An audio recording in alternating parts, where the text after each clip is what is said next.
야!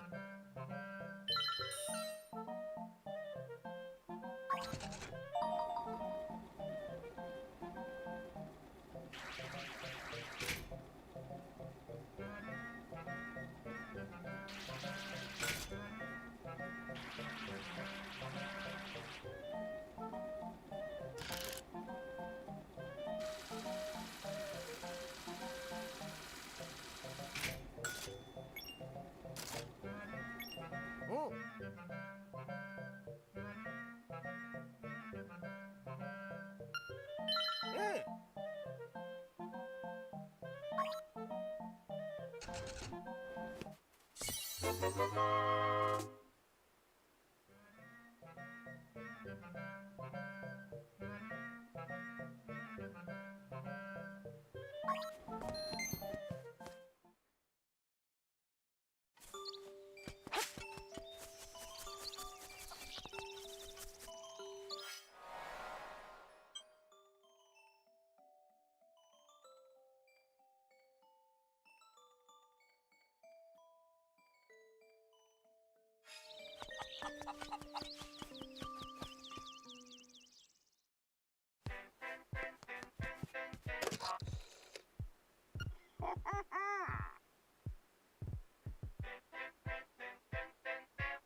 응.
I mean, yeah, I guess. But all these lawns are right here with all this money right for the picking. Hmm?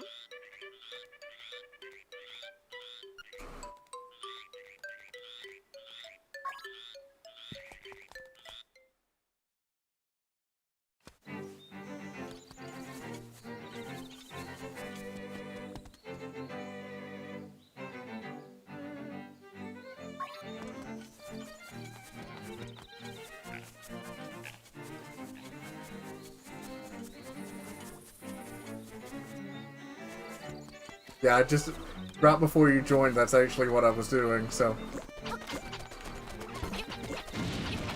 gotta love easily cheesable mini games.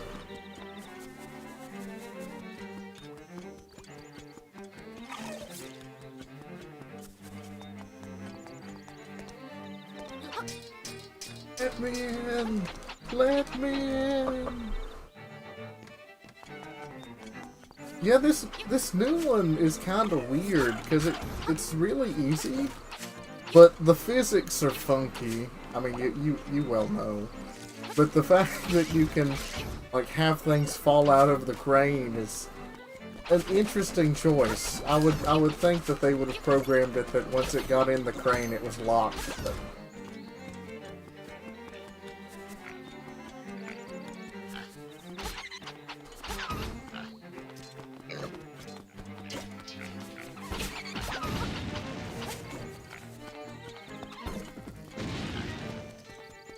yeah.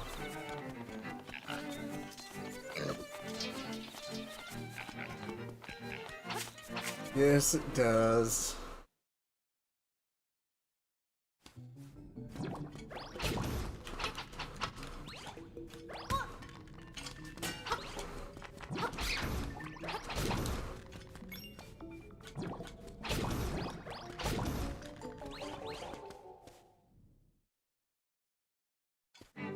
Speaking of RNG, I saw that your latest attempts with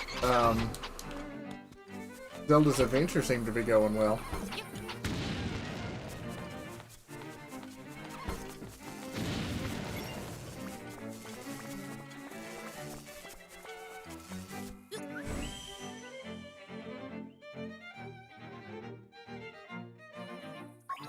That's what it looked like. That Destiny Shrine was pure evil.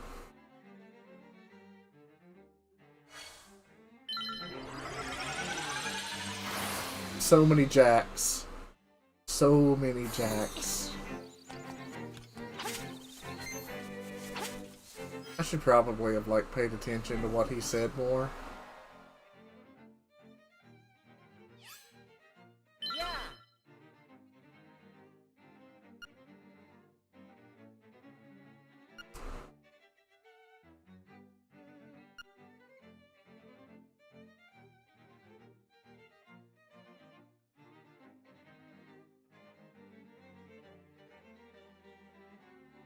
Top-notch programming.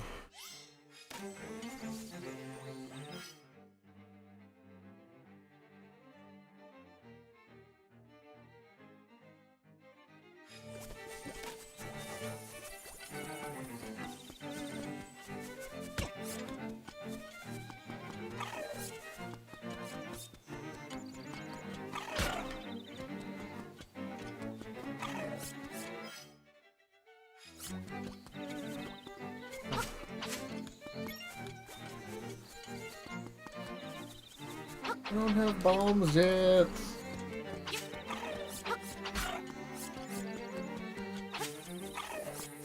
The thought of bombs being a mid-game item is kind of weird.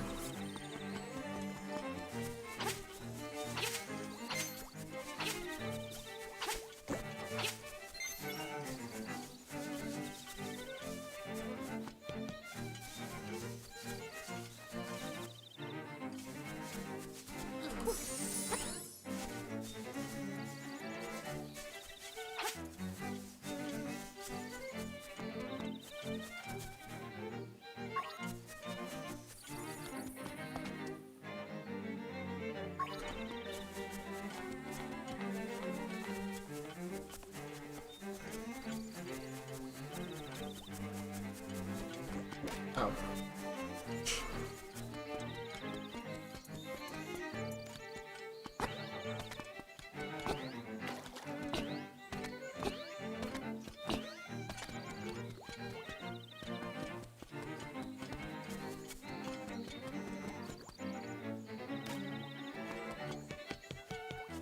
That doesn't weird me out so much, just because the first, my first Zelda game, really, that was Ocarina of Time, so jumping in a Zelda game still feels weird. But no bombs? I can't make things explode?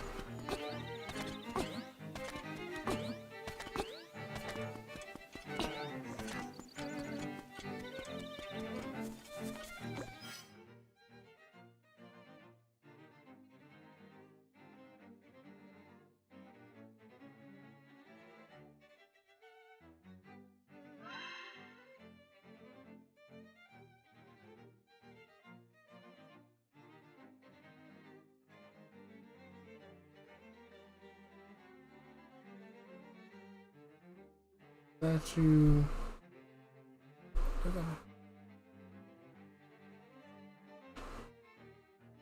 Cave?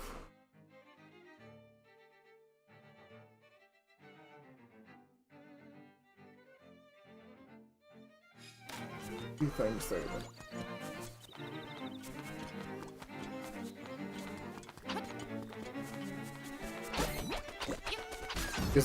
Is this where you tell me that I did something really, really stupid and should have bombs but don't? Because I wouldn't be a bit surprised.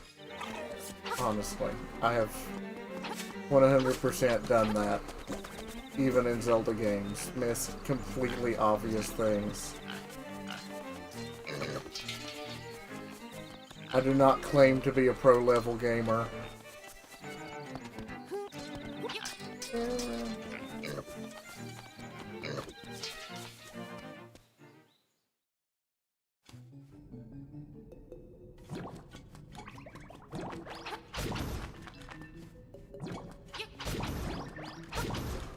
Yeah, since I'm seeing like bomb doors and things more prevalently, I figured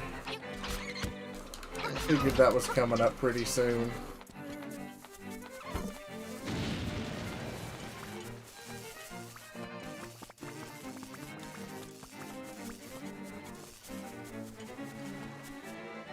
That's an impressive quantity of potholes. I keep wanting to think that I can, like, cheese the collision of the potholes. Ah. Good to know.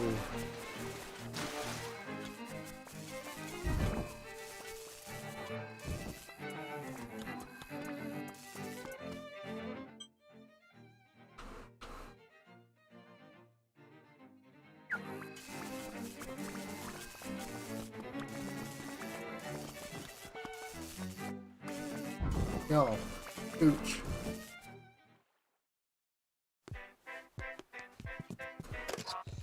I appreciate that they made the background music in this room sound like it's coming through a telephone.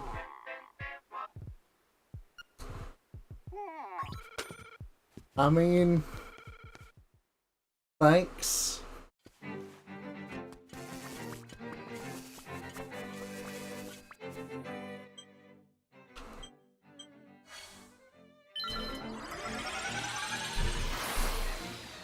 This is gonna be one of those where the progression is like in a shop.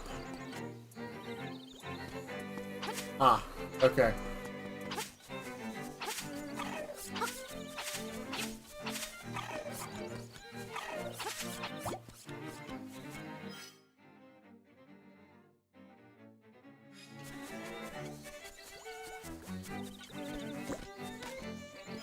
Well.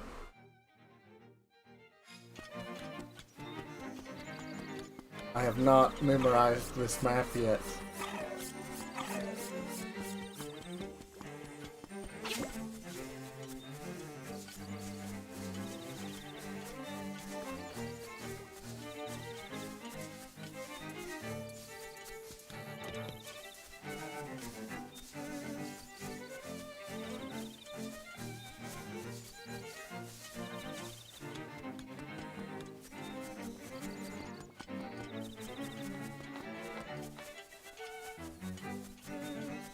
Link's footsteps sound adorable.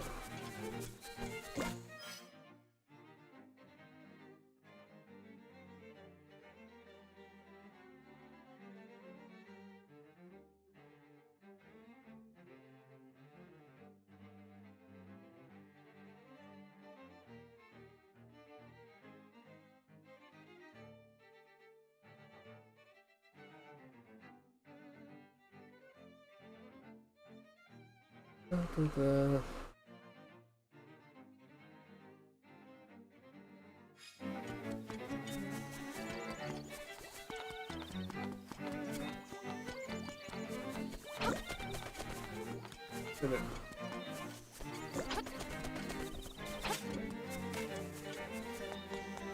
so, Hamlet Castle.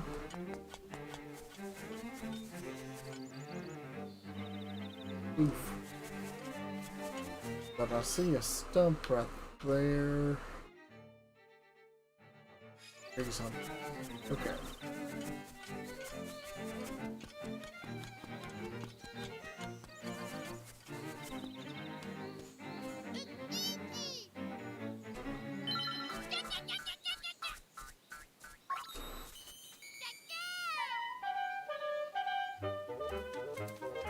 Kiki, aren't you the monkey that terrorized me in A Link to the Past? Why should I trust you with these bananas?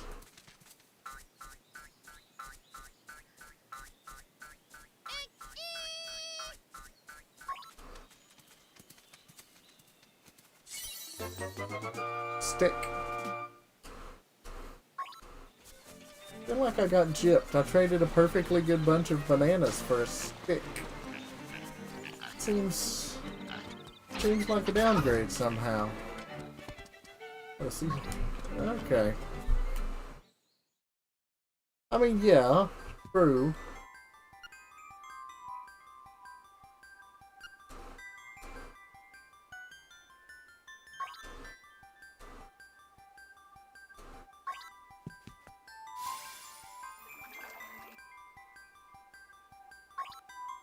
There's one of my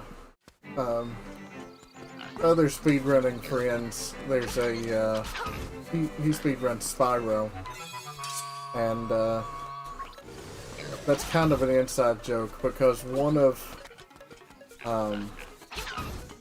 like in Spyro 2, there's a bridge that is literally like a snake skeleton that comes to life and forms a bridge, and it costs like 600 gems. And in Spyro 3, there's just this really generic concrete bridge, and it costs 1,000 gems. And so it's like, this bridge is nowhere near as cool, and it costs nearly twice as much. What is the logic here?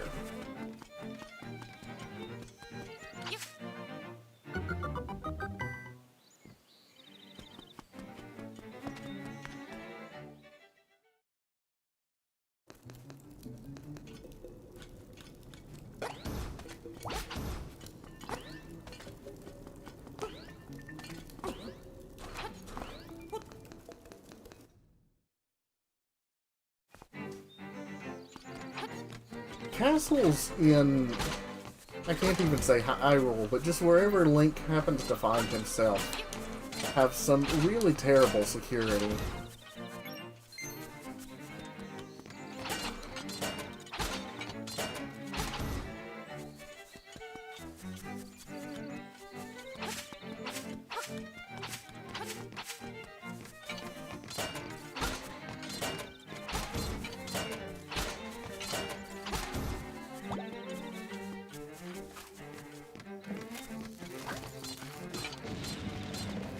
Oh.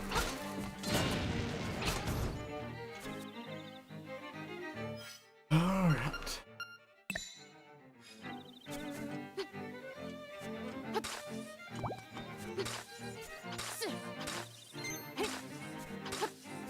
Just dig everywhere like you have to in that stupid field in A Link to the Past.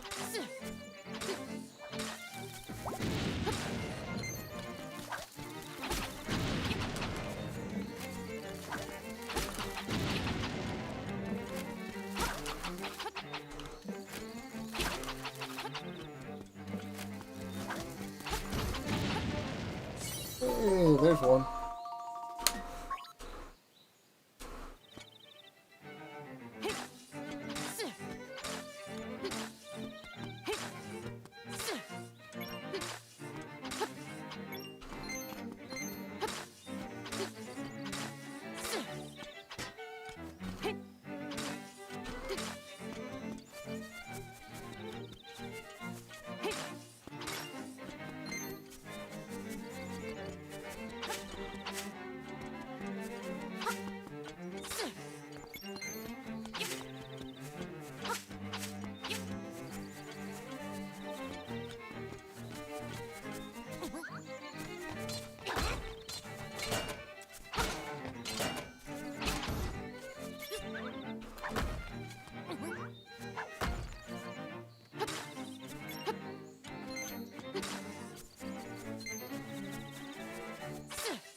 Korok hunting has taught me that good things are supposed to abide under rocks.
Go in the door.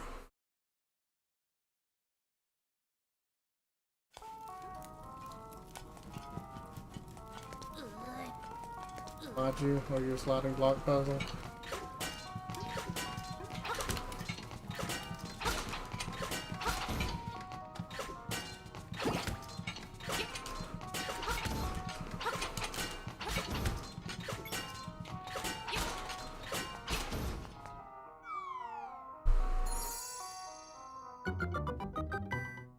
Hit that guy so hard that a leaf fell through the ceiling. Incredible.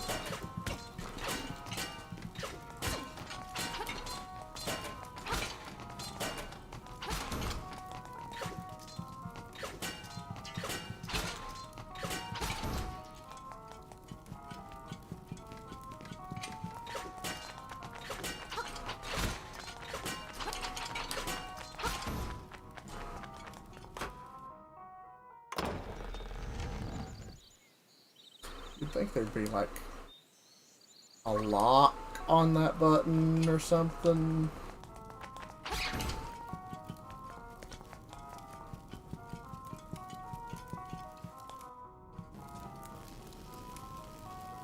Bombable things.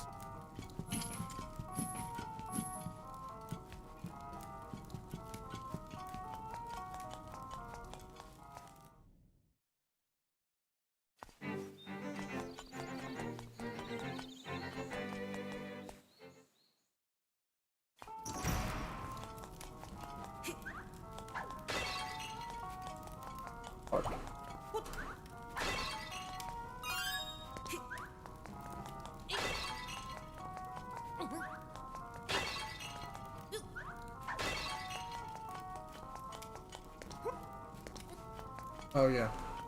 Didn't look at what kind of door that was. Whoops. It's fine. I was just grinding for bombs. Yeah. That's what I was doing.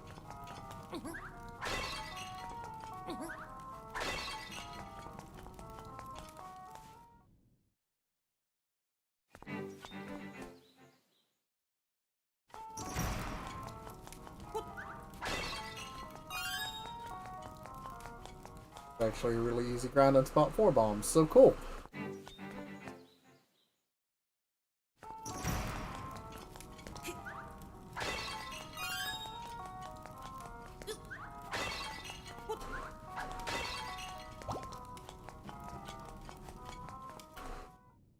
It looks like the bottom one on the right always has a heart, and the left middle one over there always has a bomb. Yep. Cool. Yay, preset spawns.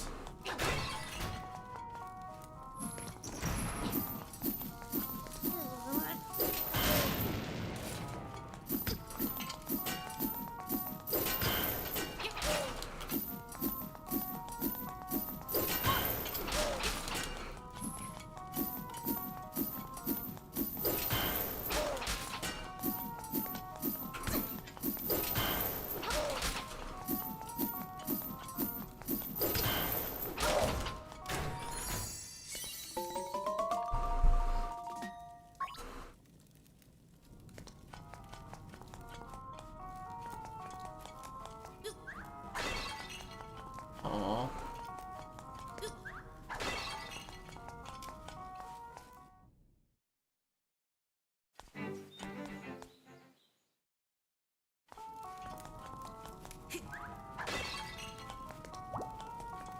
Get back up to full health here real quick.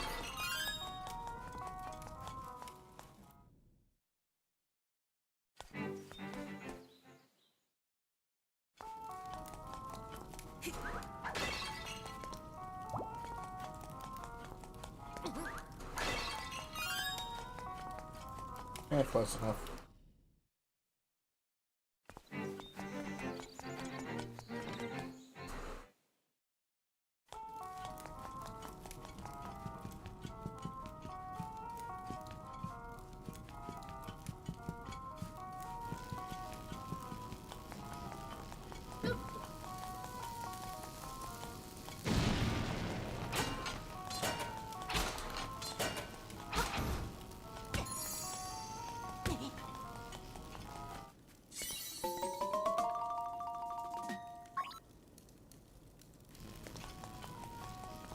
This is enemy, but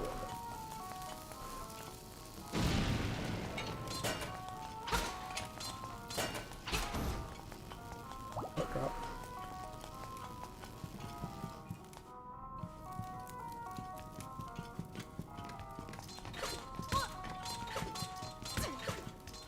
Serpentine.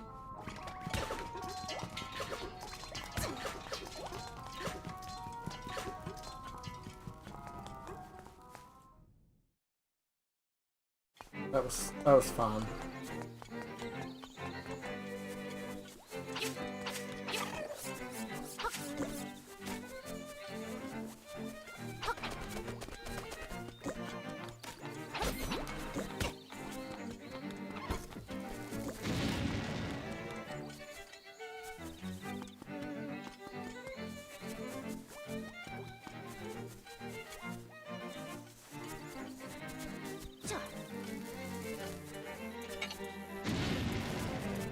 Womp womp.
Thank you. I thought he had said something about digging it up. That's why I kept randomly digging places. And then I was like, wait a minute. There was an enemy on one side of the castle. So there has to be something on the other side of the castle. Oh, and look, there's one enemy that doesn't match all the others. Huh. Look at that. Look at that classic. Ah. Good to know. Untrustworthy.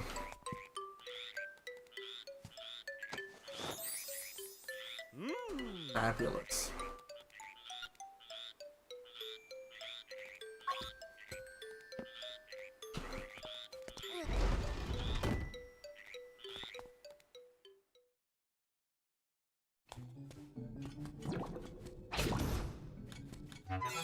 Cerrito!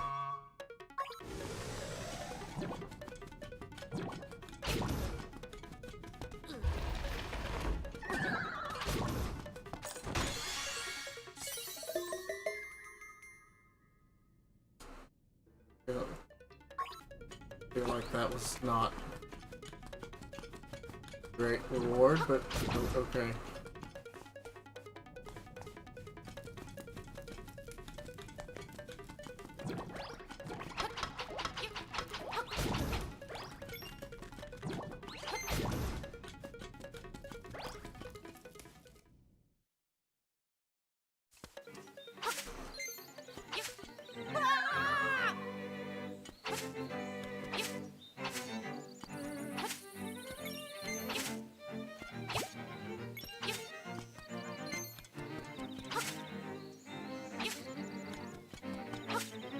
Kind of getting a vague idea where Pothole Field got its name.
Okay.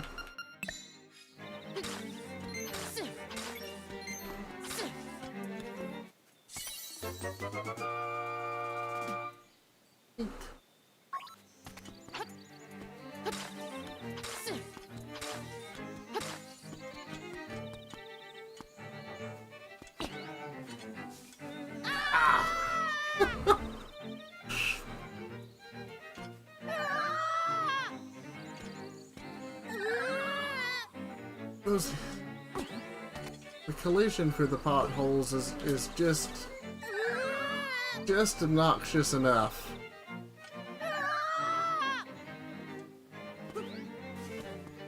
Aha!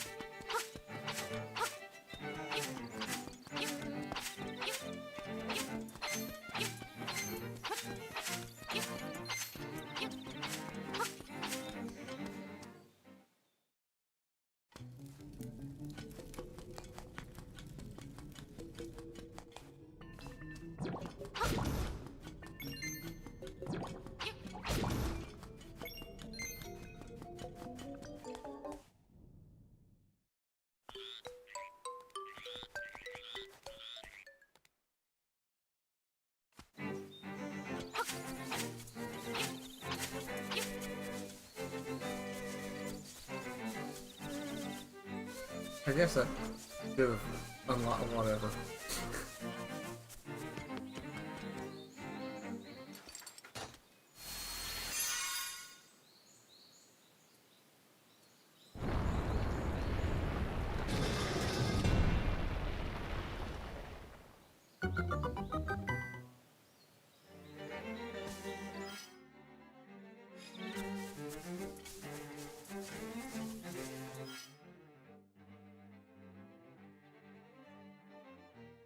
All the way around.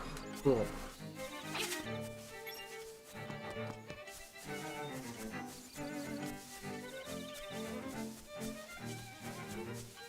Yeah, they were getting their mileage worth out of this map.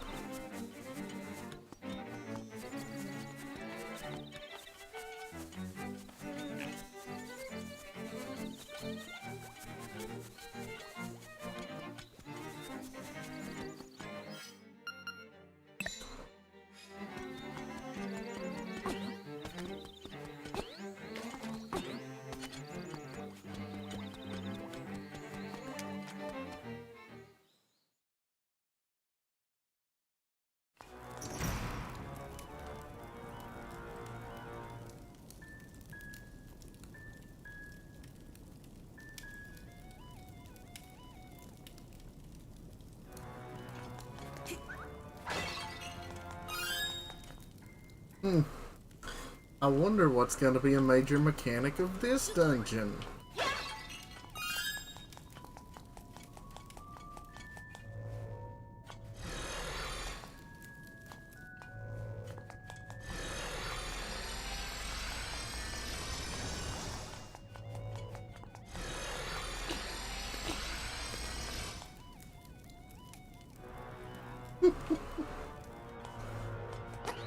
What? Really? I want there to be a throwing pots dungeon.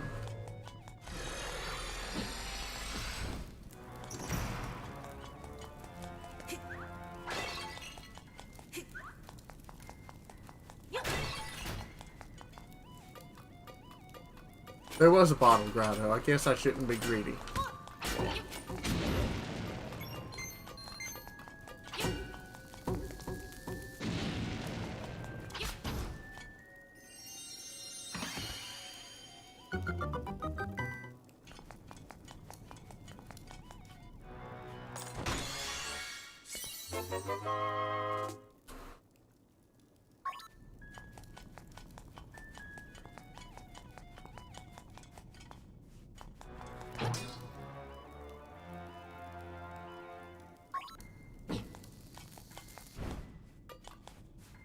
Womp womp.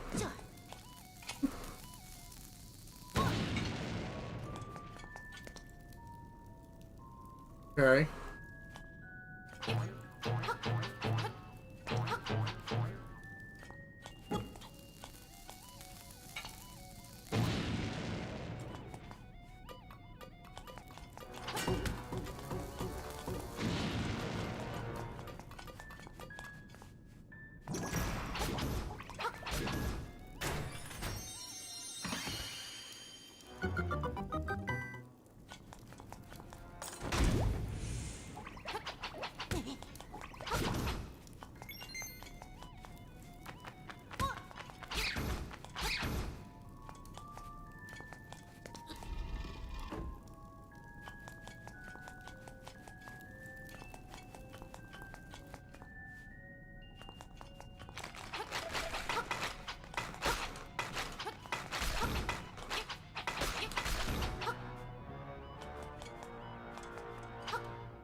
Yeah, exactly. So.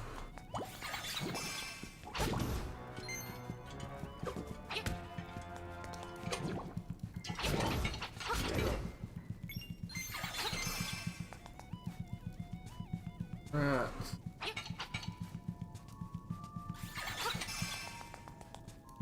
Ah, I mean, I would not at all be surprised.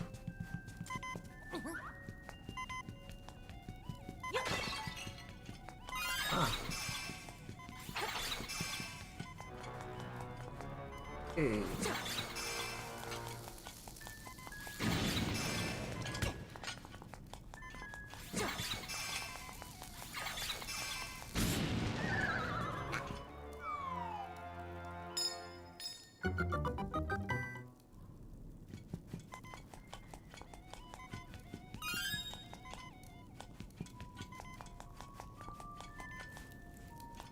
Boy, this whole dying thing sure is swell.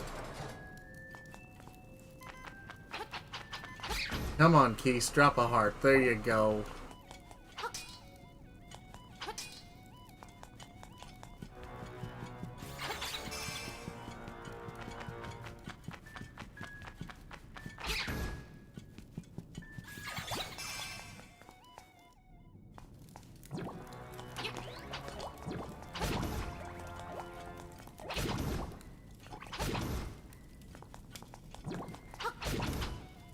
Away, slime.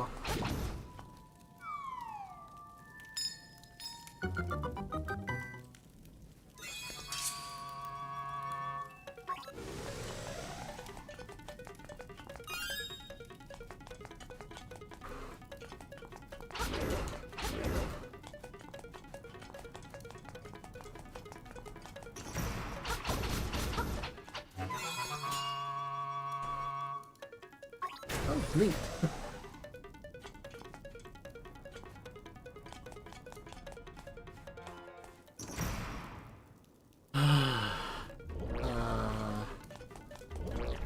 Now, this is not great considering I have no bombs.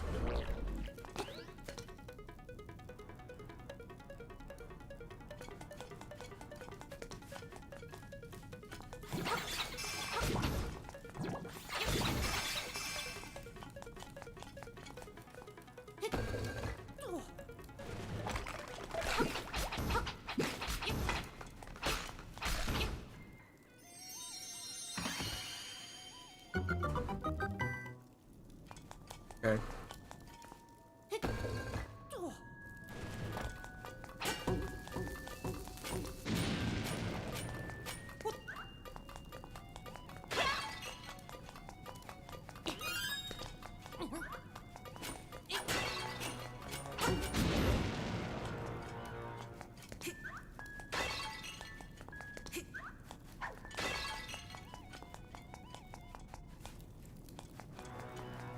Another slime.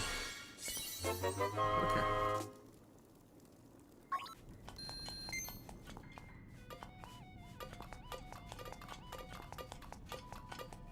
The obviously bombable wall there. Okay. Cool.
These are some very picky Dodongos.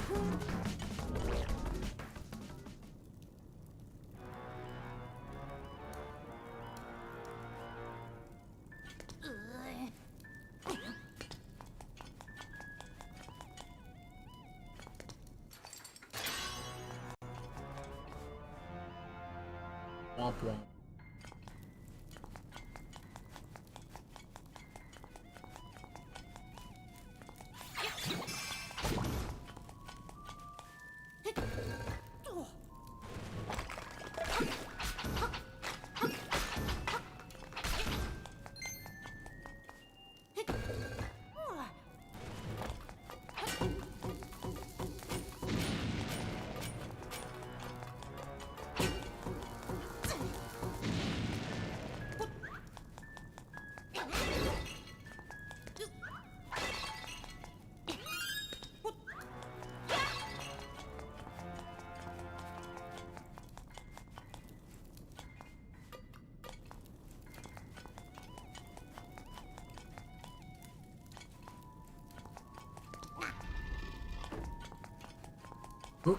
Okay, let's see if I can kill some Dodongos this. Oh. Well, not if I keep hitting the wrong button.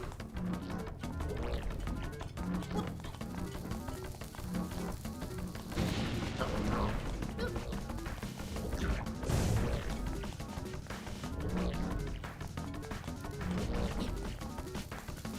Why not?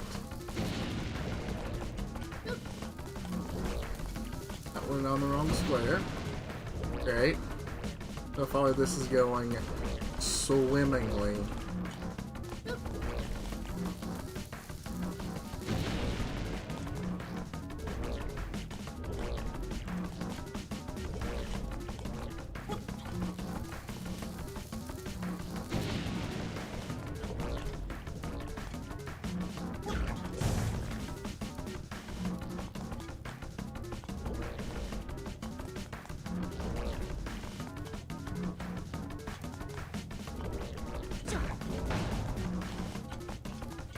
Fairy.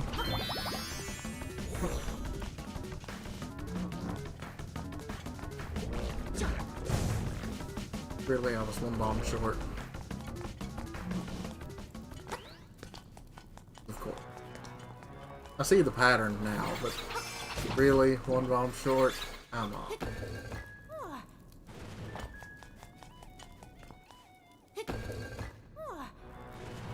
Oh, and now my refill didn't respawn, so that's cool.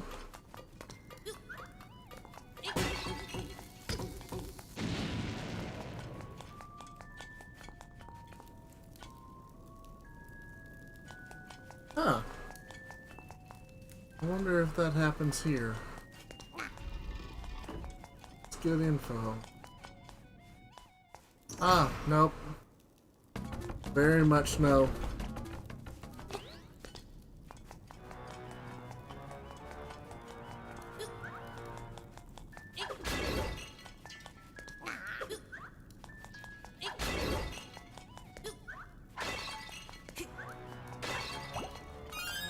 Hey, a single bomb.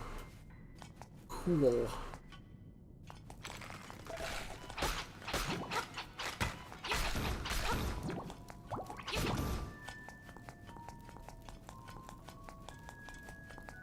Okay.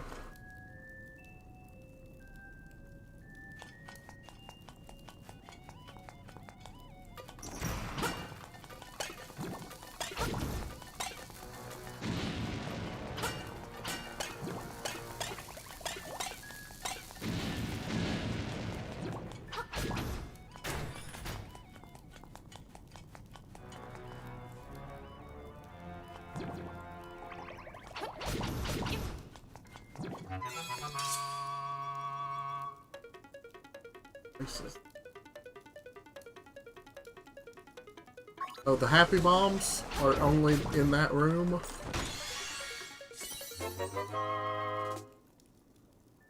Dorito.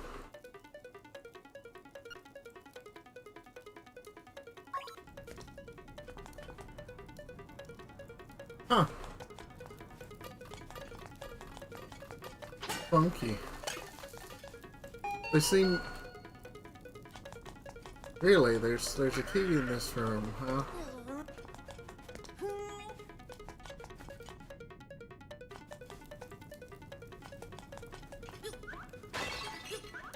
They make me think very much of something... Oof. Yeah, that's a... that's a pretty major quality of life improvement there.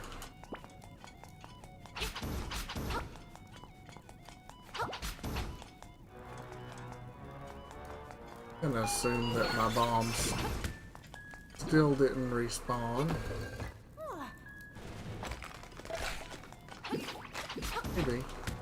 Maybe I traveled far enough away that they said it. Hey, nifty.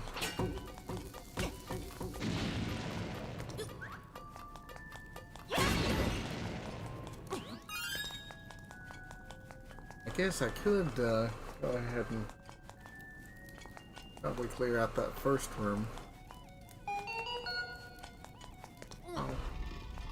I'll try the Dodongos again.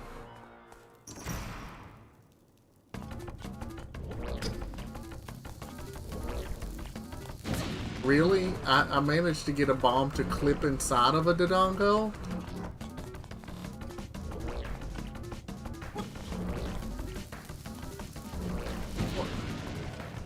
Pardon me?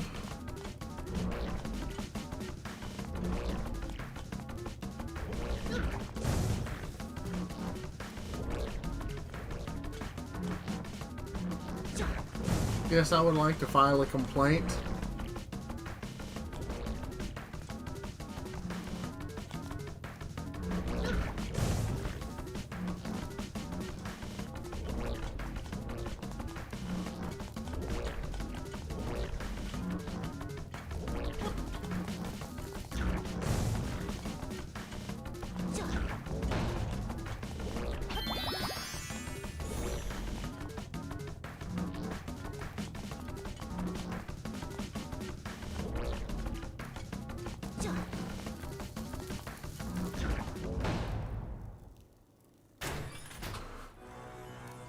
Thank goodness.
You are mean.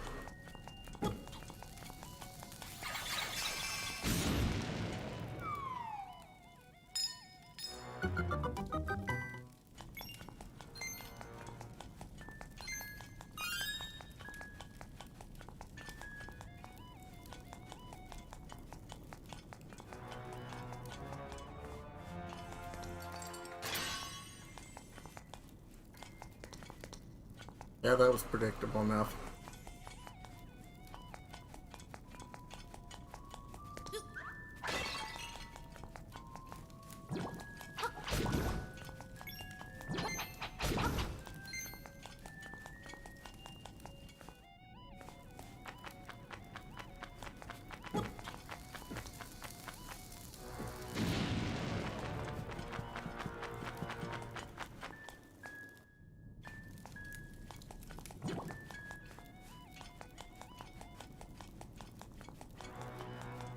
Okay.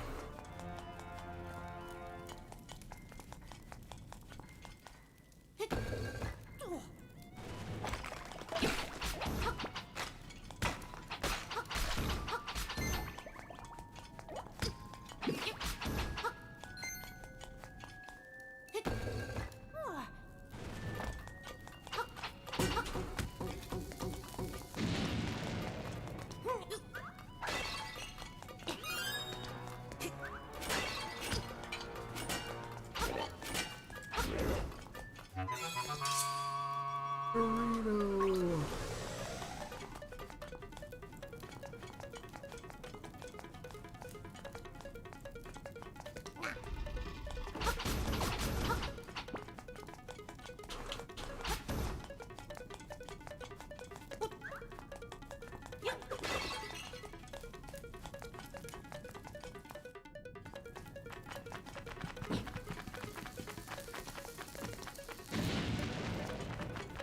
I am so good at video games.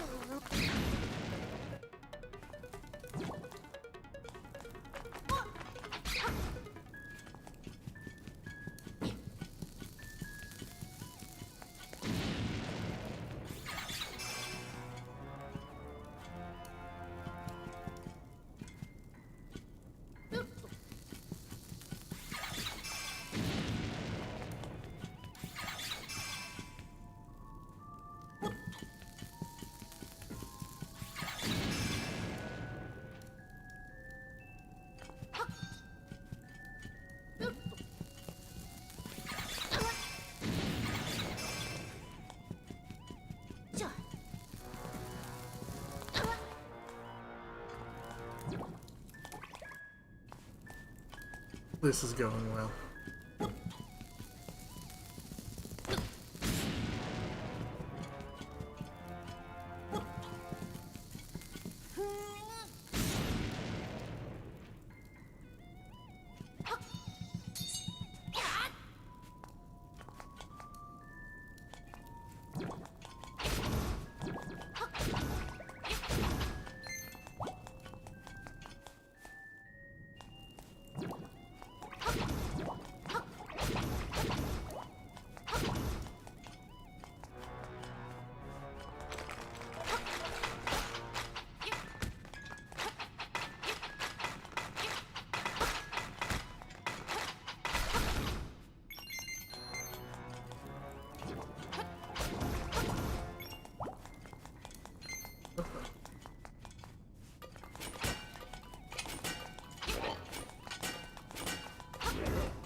Bump bump.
Rude.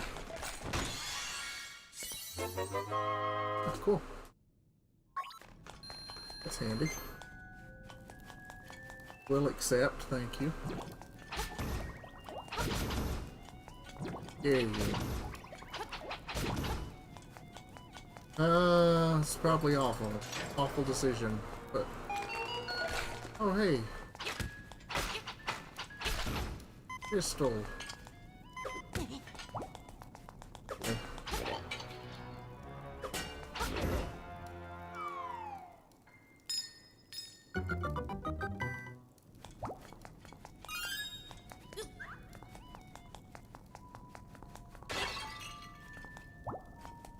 Will accept, thank you.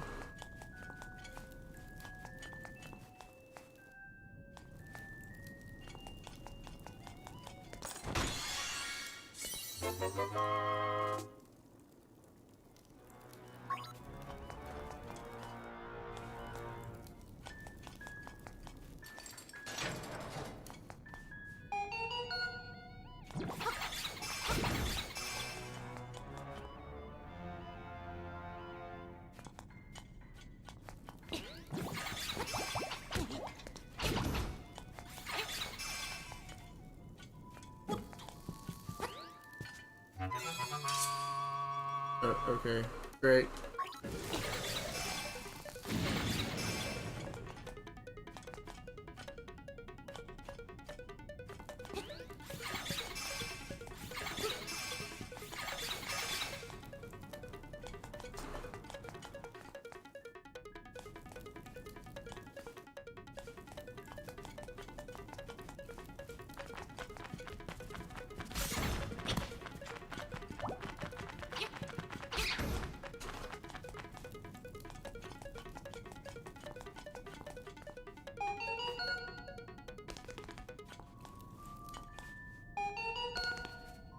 Wait, please stop.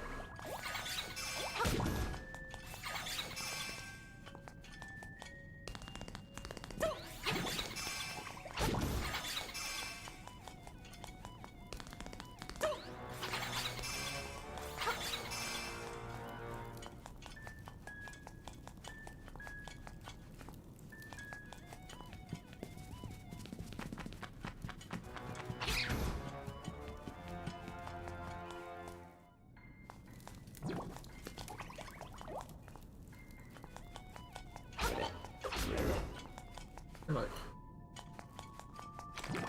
this last step.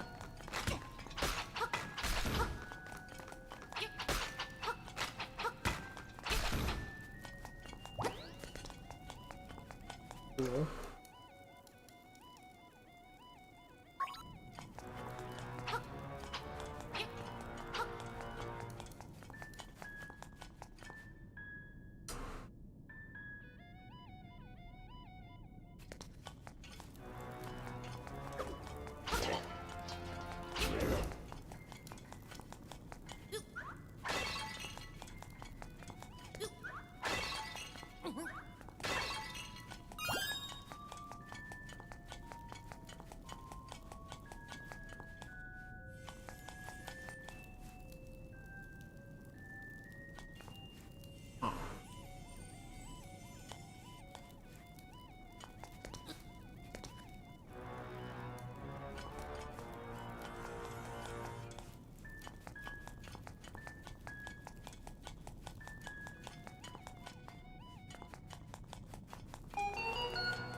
See it?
Thanks.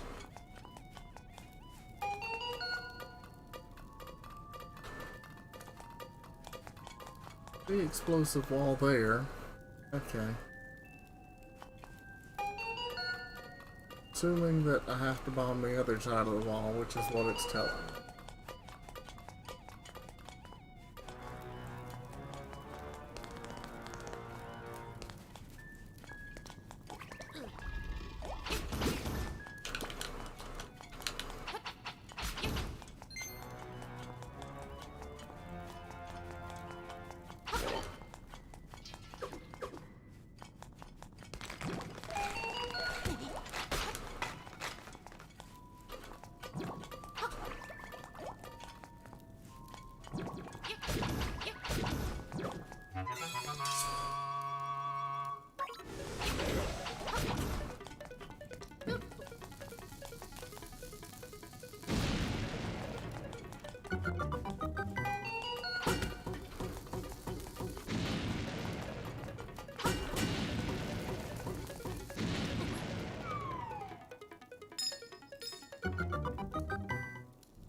Huh. Maybe this arrow pointing at a wall here could be a secret.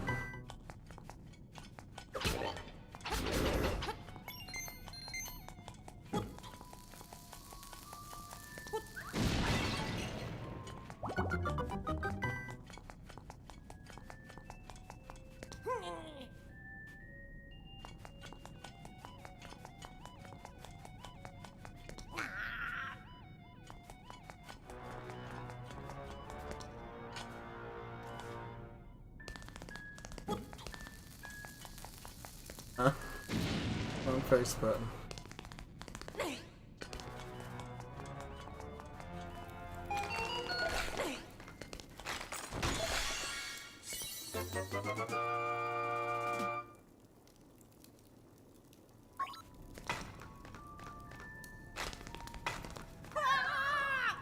I hit the jump button. Classic excuse.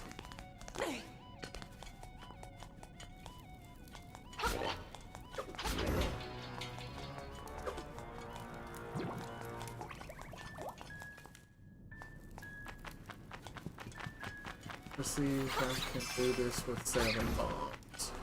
Knowing my track record so far, the answer is going to be no.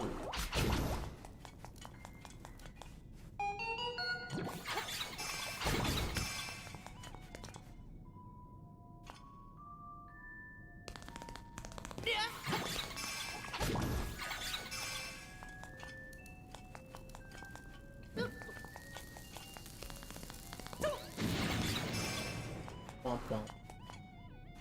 Close but no cigar.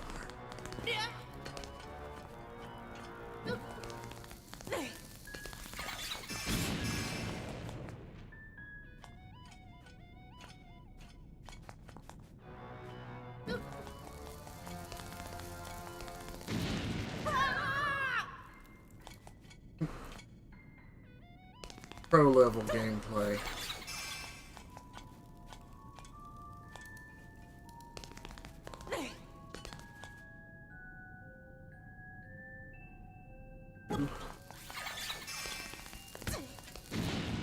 Wow, rude.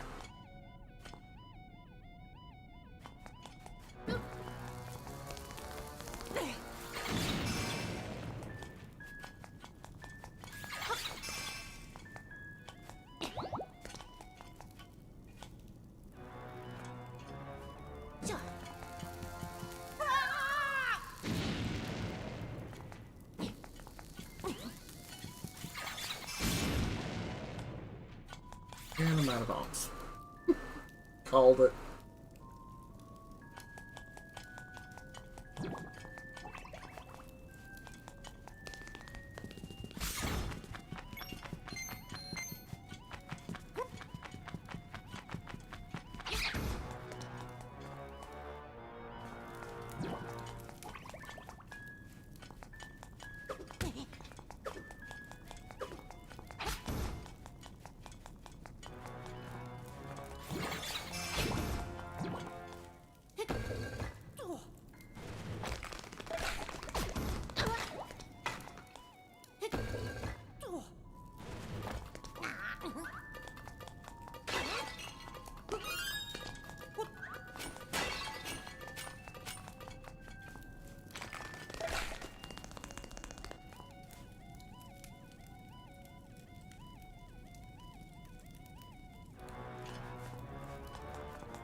hate everything.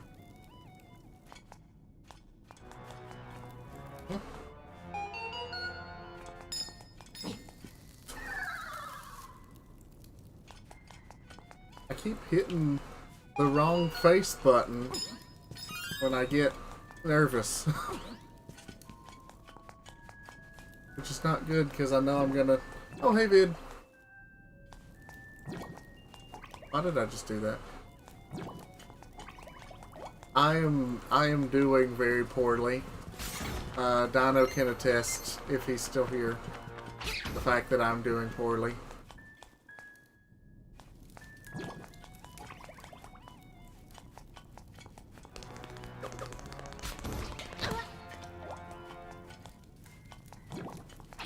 But I did just get all of the stuff in this dungeon, so you got here just in time for me to probably fail at a boss fight.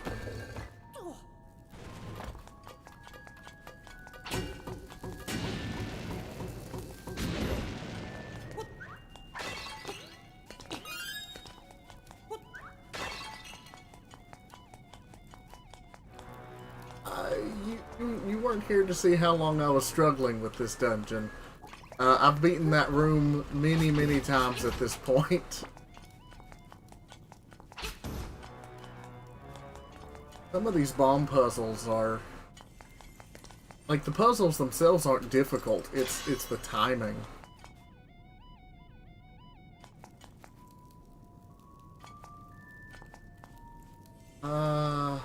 Okay, the Dodongos are still dead. I'm gonna go over here and get this health refill.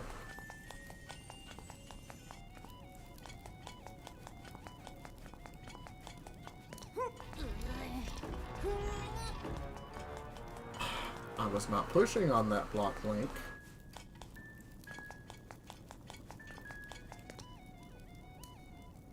Yeah, exactly.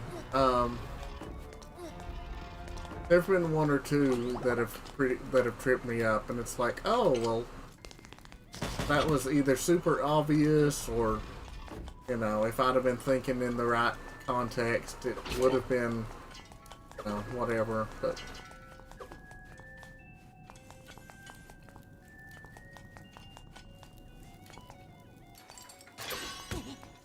really, there was a wall there, friend.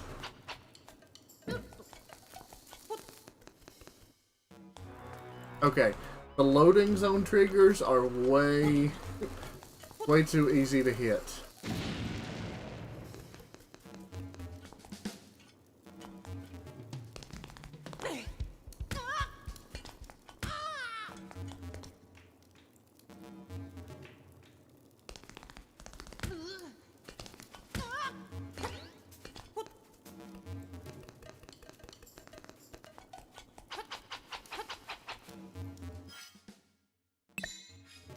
Magic dust.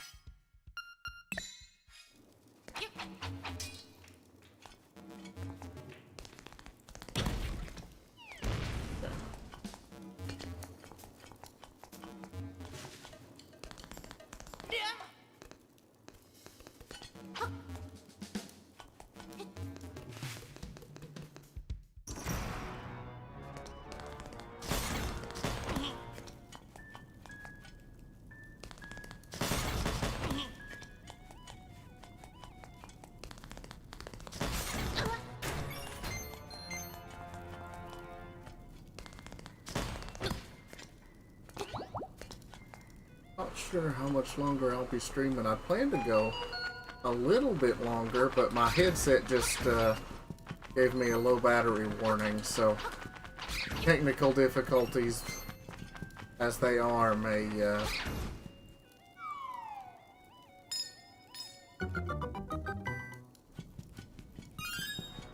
interesting. Expecting another key. I wanted you.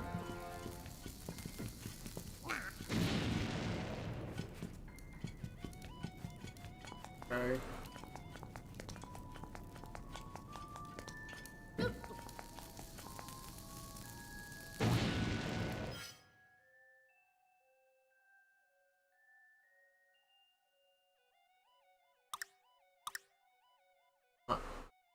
really sure where that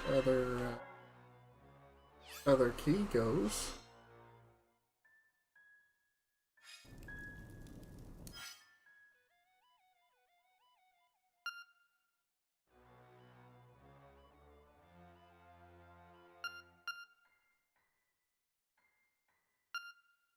Is something important?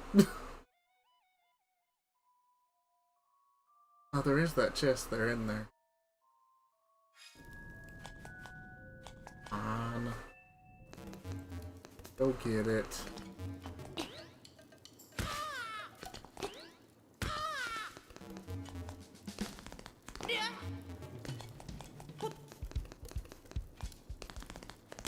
Probably gonna be something stupid.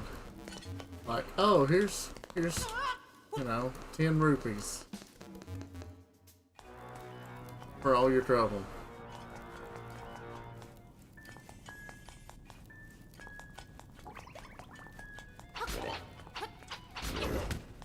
Oh, did you get the DM I sent you yesterday? I was curious if that worked.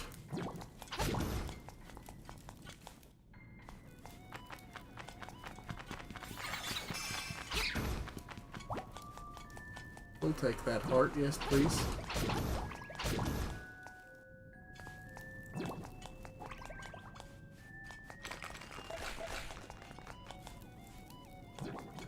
Yeah, no problem. Like, I don't want to, you know, just give fully packaged games, you know, to people. But since I knew you already owned a copy, yeah, I was fine with it.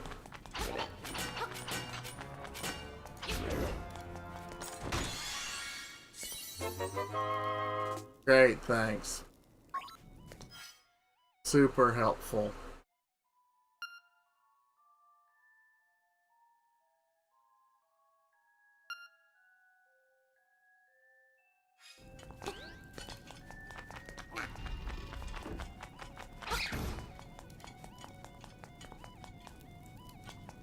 I don't have a Mac to put together DMG images, so I made that using one of my Linux boxes. So it might not work just at all. But I'd never used the method that I used to try to create a package a Mac app. So I was curious.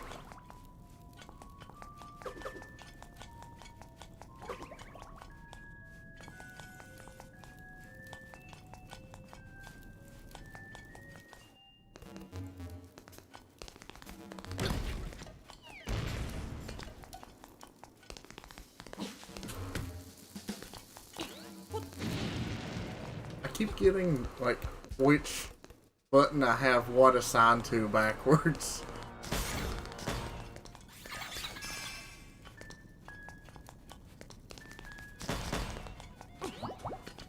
We'll take that heal, thank you.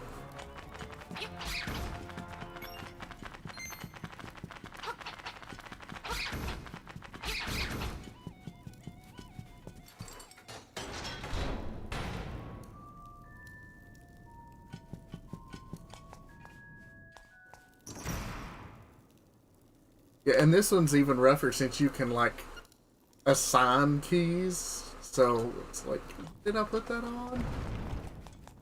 Okay.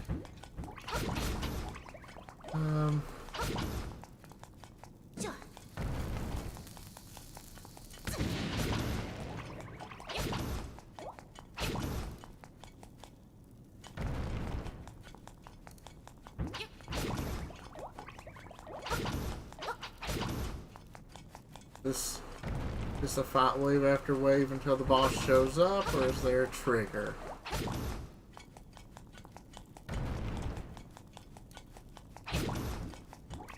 Don't exactly have a bunch of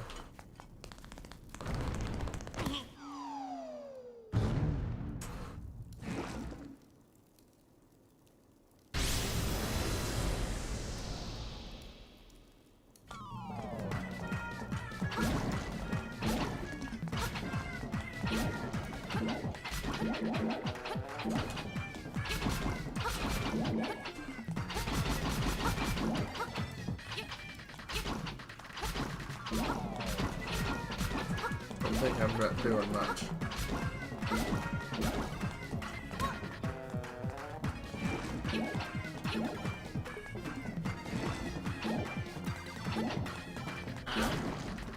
Back there.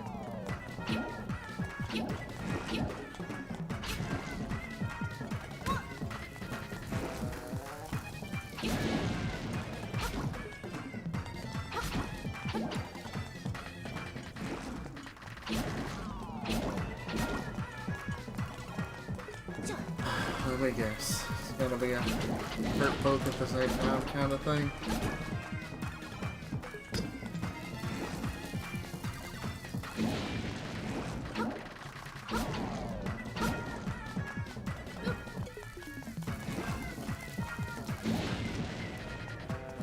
Yep. Okay.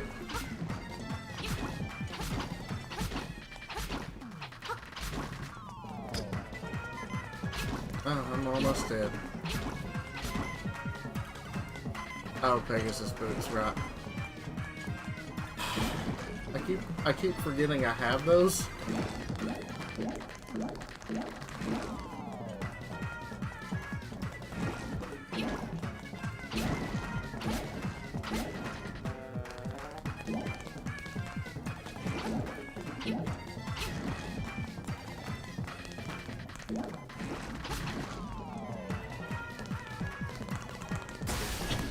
There we go.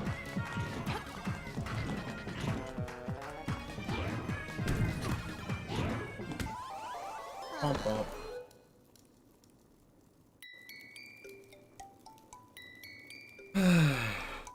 Is this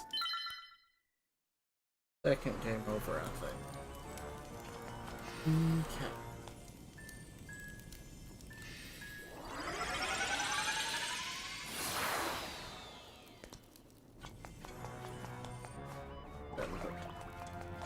Wait.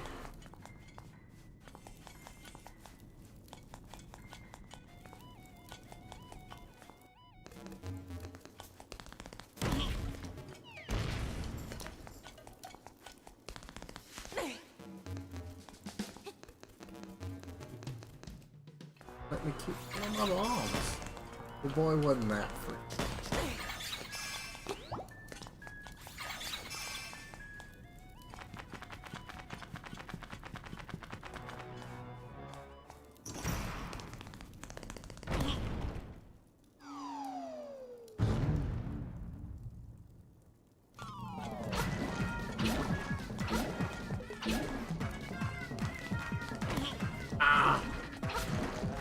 There's the controller I'm using, the joysticks are really sensitive. So, they can flick in a direction. Like if you let go of it, it will flick in a direction. Okay. Get it.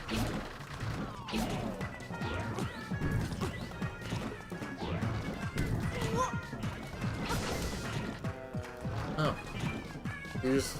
Oh, okay. I figured there was going to be more to that.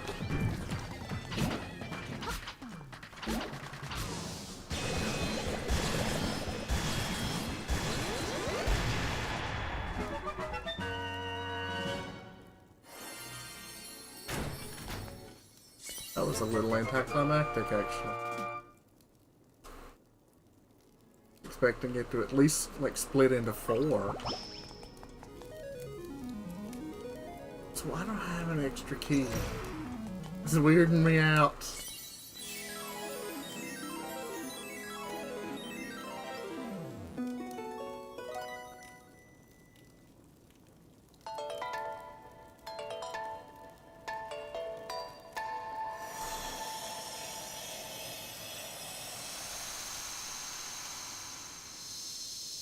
Yeah, I'm gonna plan on either calling it quits on the hour here in about 30 minutes or when my headphones die, whatever comes first. It is hidden in the waterfall. Because of course it's a Zelda game.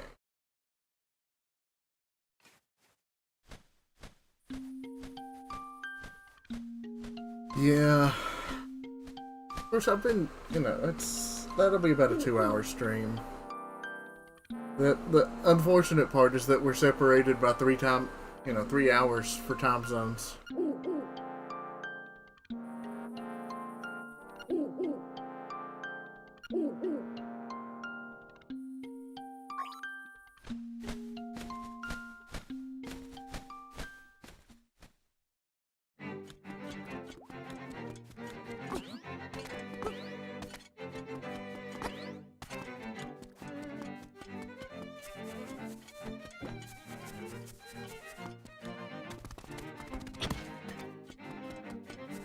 Worth a shot.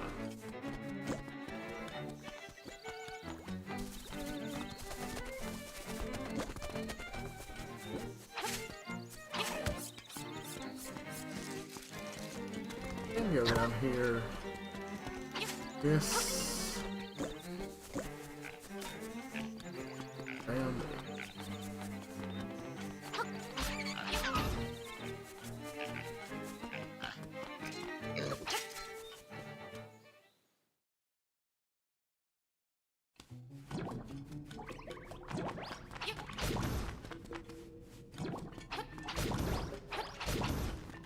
so many slimes. What is this? A monster? Or a Dragon Quest game?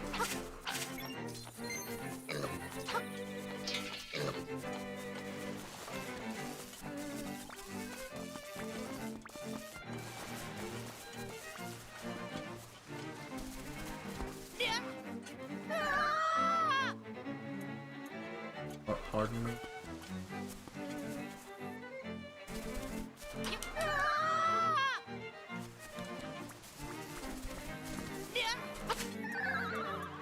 Ah.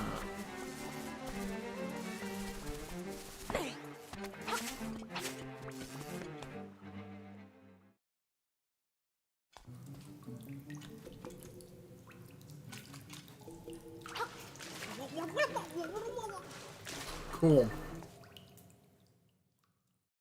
So much progression gaining.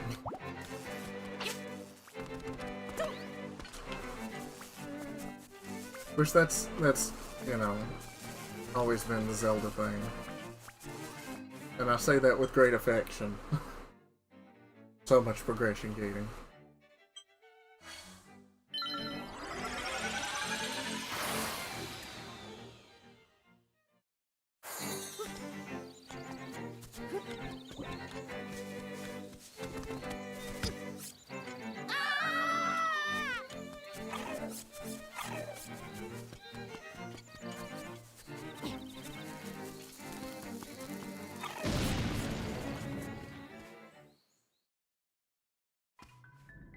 Oh, hey.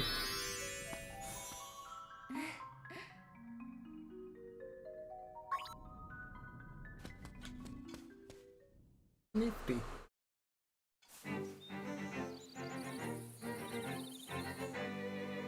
That is true. That is true. And I mean, to make that more believable, well, one, how would you make it more believable? And two, I feel like you'd have to have like a way more in-depth in-game system than Zelda games usually do. And I think a lot of the charm of a Zelda game, at least for me, is, you know, you get that sense of adventuring, but it's way more bite-sized than like a 100-hour RPG.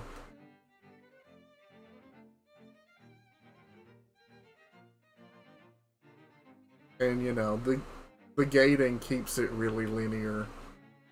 But I don't personally see linearity as a bad thing. I think linearity is often seen in a negative light. I don't think that that's objectively true. Some of the best games ever made, and certainly some of my favorite gaming experiences, have been incredibly linear. But I don't see that as a detriment. I see that as a good way to have a curated experience.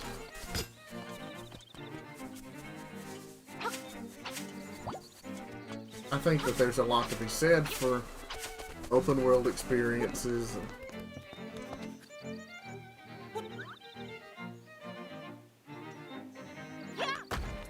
Or some people would say that FF13 is a little bit of an extreme example, but yeah, I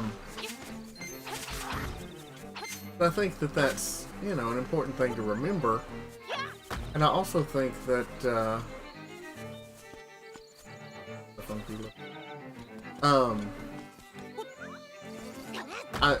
you know, the games industry is always bad for fads, and, you know, I think that there's such an emphasis on open world, and now it's less even emphasis on open world. Now, you know, like procedurally generated roguelikes are the thing. And, you know, don't get me wrong, I enjoy those a lot.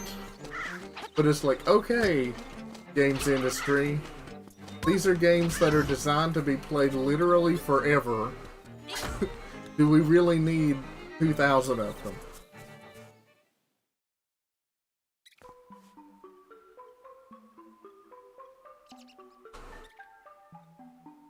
Yeah. And so much of that's subjective, too.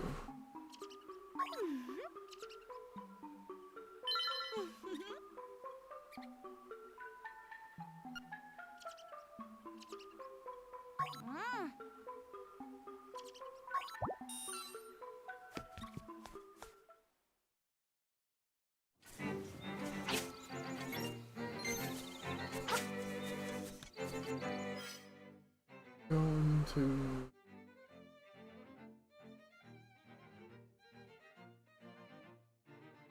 Yeah, but I did see as part of that they are... It was announced that they're going to let the new Dragon Age progress in the traditional model instead of the games as a service model, which I'm not a fan of games as a service, period. Unless it's, you know, if it's an MMO like WoW, that's kind of one thing because you've got to pay for server upkeep. But the way EA does it, it's just a cash grab. But,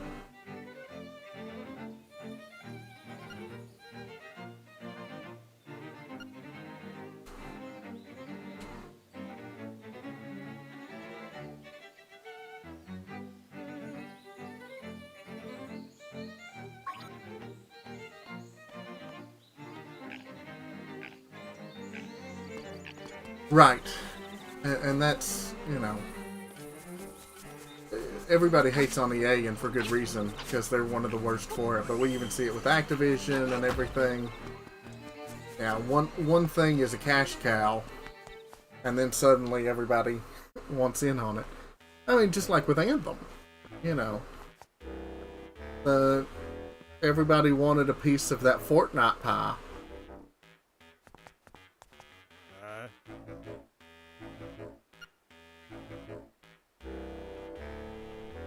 Yeah. It's like, I mean, goodness, we had Tetris Battle Royale. Like, okay, it wasn't a whole, you know, it didn't end up being bad, but still, it's like, that's a little excessive, don't you think?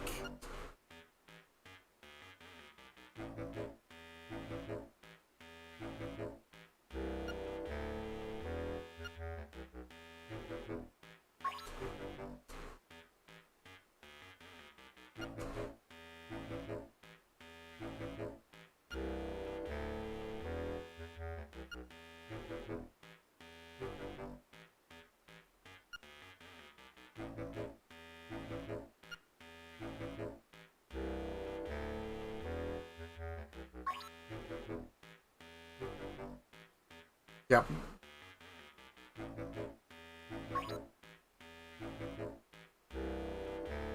Of course, you know, going back to like the roguelikes, you know, one of my rants that the friends who hear it get tired of hearing is that modern the term roguelike has lost all meaning, and it bothers me. It's such a nitpicky thing, but it bothers me. Like, procedurally generated dungeon crawlers, while a completely valid genre, I'm not saying otherwise, are not roguelikes.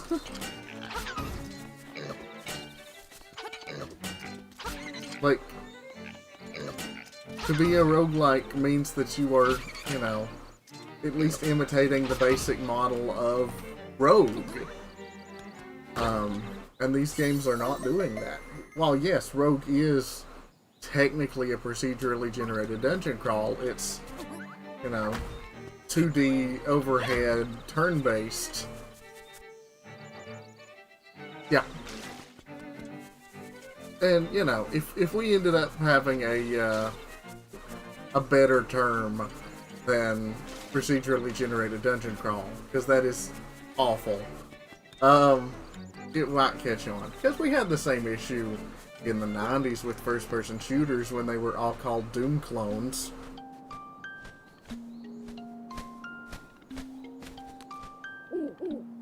Right. And I confess I haven't gotten to Hades yet. I know. I'm awful. Because I know I'm gonna probably really enjoy the game.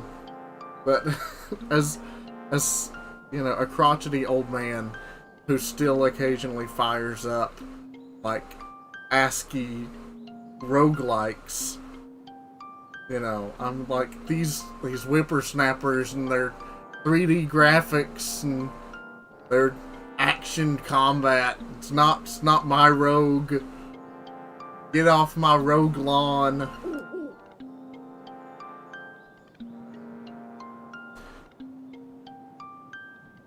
Alright, Kapora Gabora's annoying little cousin. I hear it.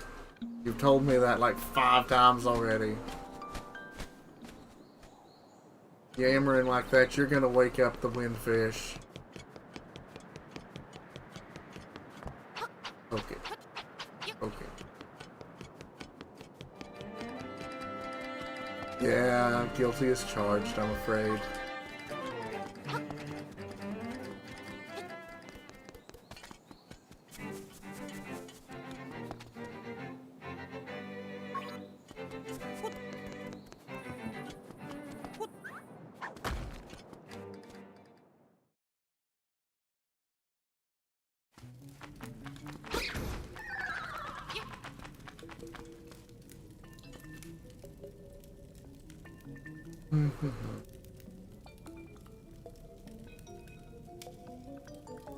Oof. Interesting one.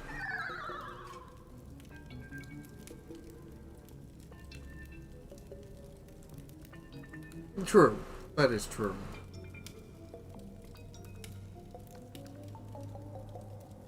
But, you know, I don't think that there's anything wrong with that. In fact, a lot of these innovations need to be rediscovered because they're legitimately good. But sometimes, like I say, the crotchety old man in me comes out because, like, I've spent so long, you know, collecting retro games and learning about the history of the art form, and you know, because I you know, as right, yeah, it's not intrinsically bad at all. This is gonna take a few steps. But yeah, it's one of those things where yeah, my crotchety old man has a way of coming out sometimes. Because it's like, you know, these are not new things. And where I've spent so much time collecting and learning about retro games and things, I tend to be the person who wants to be like, okay, yeah, this is cool and all, but let me show you this game from like 1982 that did it first. Just because that fascinates me. You know, not saying that all innovations should be thrown out, but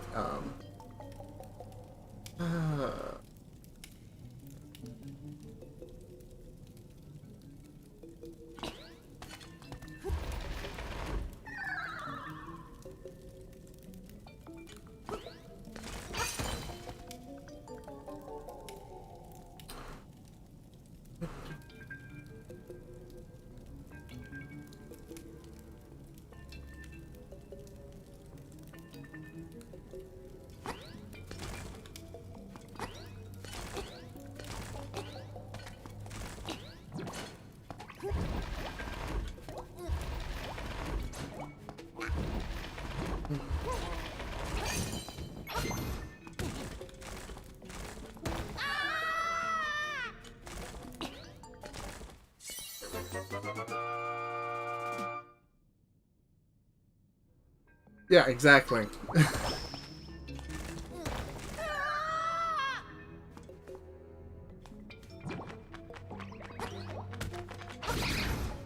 Which is kind of ironic considering that iOS is, you know, also a BSD-based operating system. But nobody ever talks about that.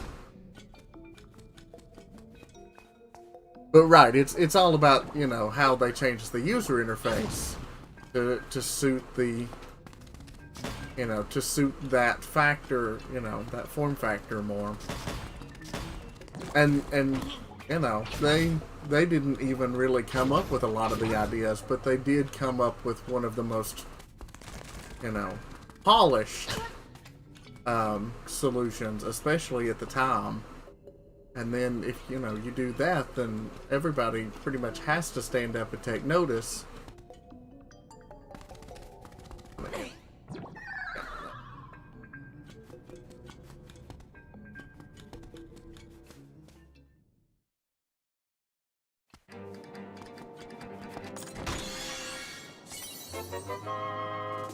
That doesn't feel worth it.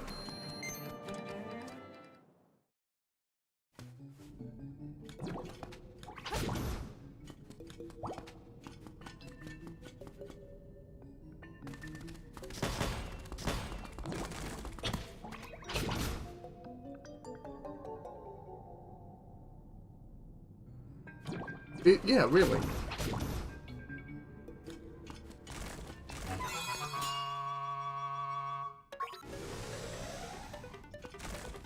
My mother is frequently fond of saying there's nothing new under the sun, which itself is a quote from the Bible, and it's interesting to think that this whole concept of, you know, things are just rehashing old ideas itself is an idea that was, you know, being circulated 6,000 years ago.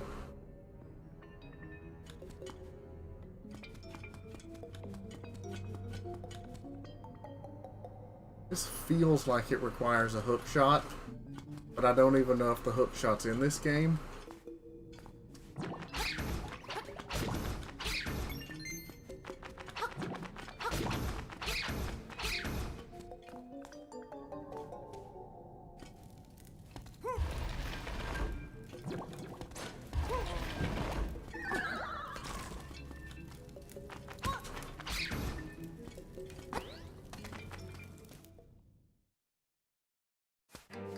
Well, probably not.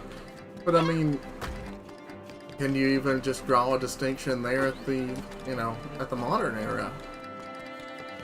You know.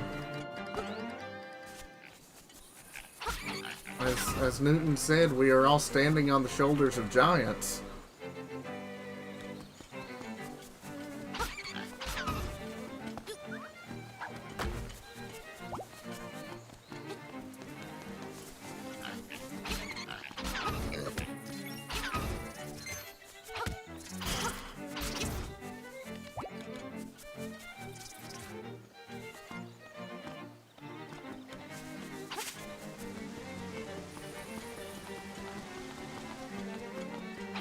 And sometimes you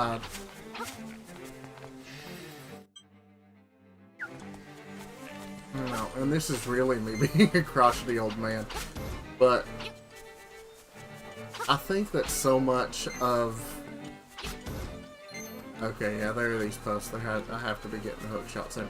I think so much of getting older and getting wiser is understanding that and learning to see the value in the experiences and expertise of those who have gone before you. And maybe I'm just now old enough to worry about the younger generation, because I see, you know, college kids now and stuff being dismissive. Or maybe there is a difference, you know, in a generation that, you know, grew up never knowing a world that didn't have the internet. I don't know. It'll be interesting to see how that plays out. You know, in many ways, I hope that coming generations, you know, don't, yeah, you know, in many ways I hope that the latest generation and coming generations don't fall victim to the same pitfalls that ours and earlier generations did, but at the same time I also maybe selfishly want those past experiences, and not even just my past experiences, but past experiences of generations that I've come to see value in, continue to be respected and revered, but also critiqued. You know, because anything, you know, anything worth revering like that is also worth criticizing.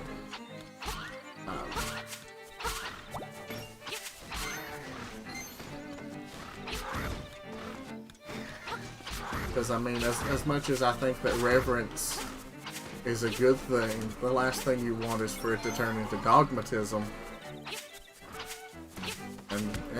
And this is where we start seeing my degree in religion shine through, talking about, you know, fundamentalism and dogmatism as, you know,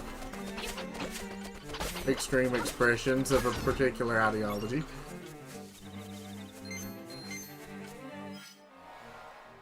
I have no idea where I'm going. Something about a desert. This weird area here that kind of bothers me. Potholes.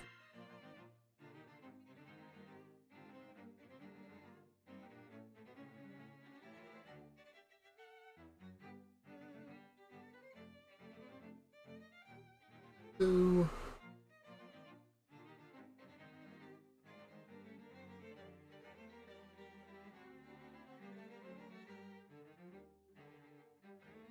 Area.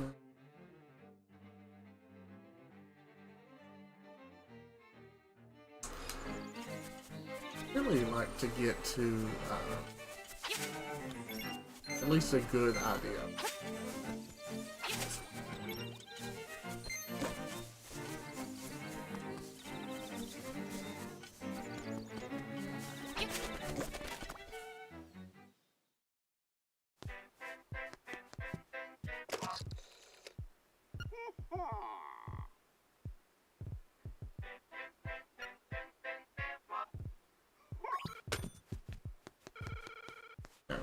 In the south.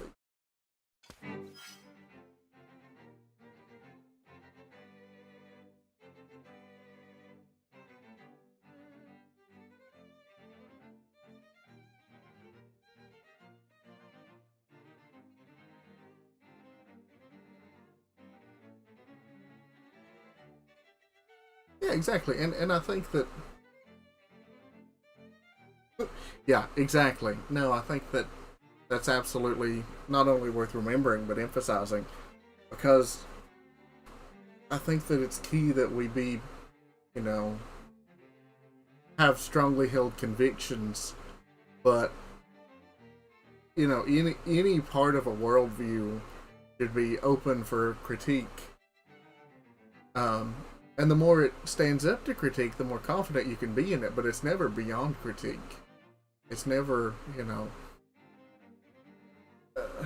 something that's quite so absolute.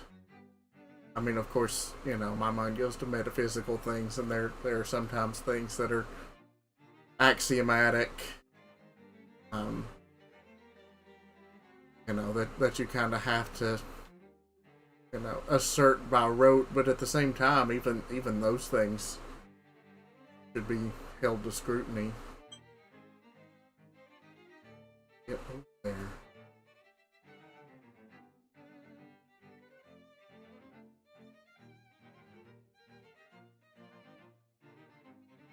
This is what you show up for, right? A little bit of philosophy and theology with your Zelda. Nita the hook shot. Werby the hook shot.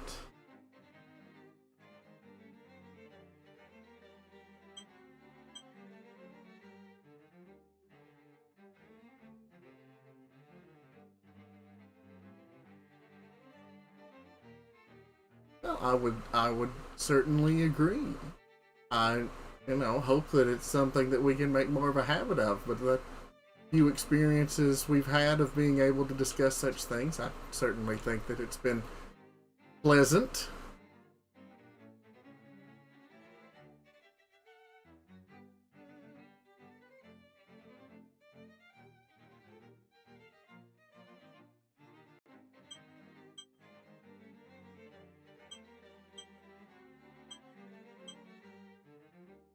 I keep thinking that at some point there's going to be like a, you know, you just need to go to the initial town shop and buy the progression item.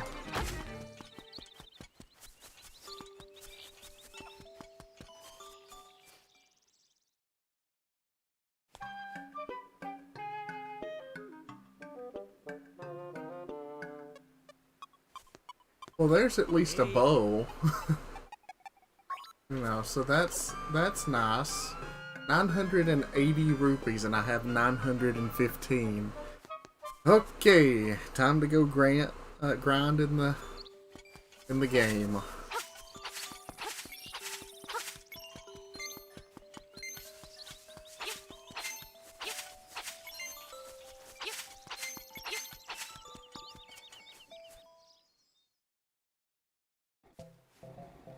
Usually there, yep, there's a Yeah. red rupee.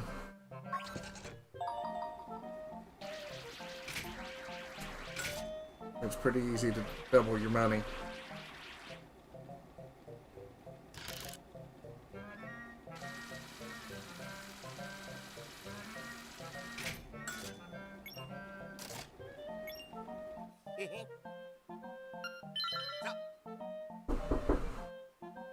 Hold on just a second.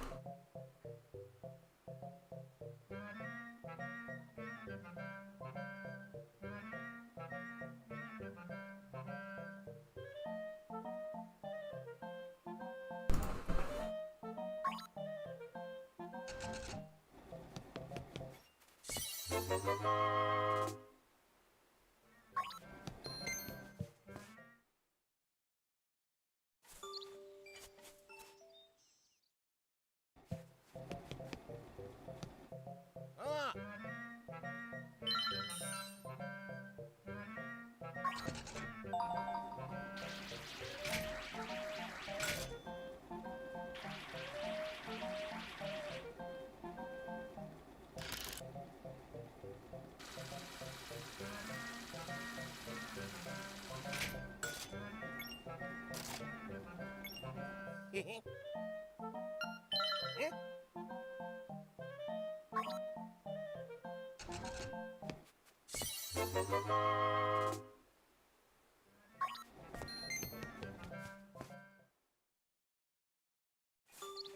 Thrilling gameplay, I know. Yeah.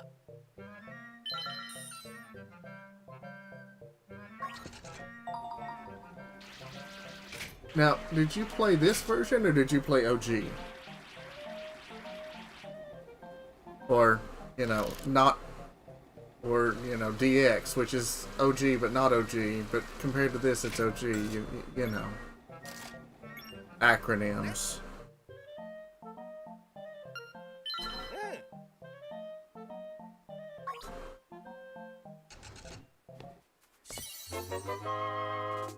So far, I have to say I've enjoyed it. It's not rising to the level of some of my favorite Zeldas. But I mean that's a pretty high bar, so.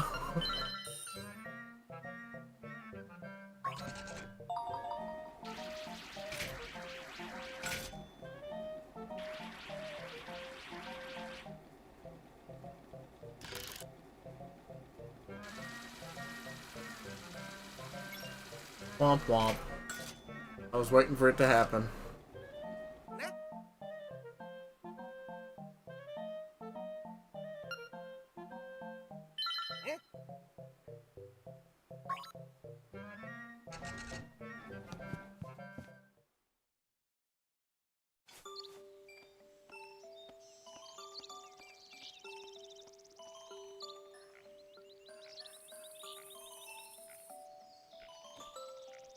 That's really cool. I'd love to go to the Portland Retro Gaming Expo. I would probably spend, you know, my entire net worth. Unfortunately, Portland is not just a quick little jaunt for me.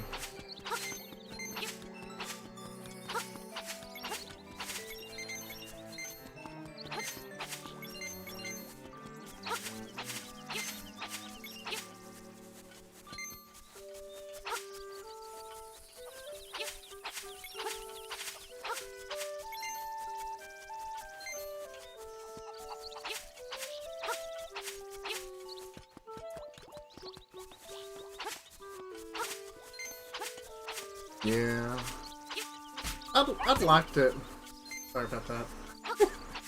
I'd like to come back to the West Coast at some point. I mean, I'm... You know... A country boy from Tennessee, I have to admit. But, you know, I've been out there once to California and got to do some exploring in Sacramento and San Francisco. And that was fun. I enjoyed that. I don't think I could handle the SoCal life, but Northern California was really pleasant.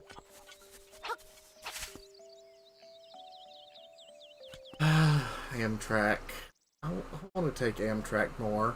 Unfortunately, the closest Amtrak station is about a 3-hour drive from here.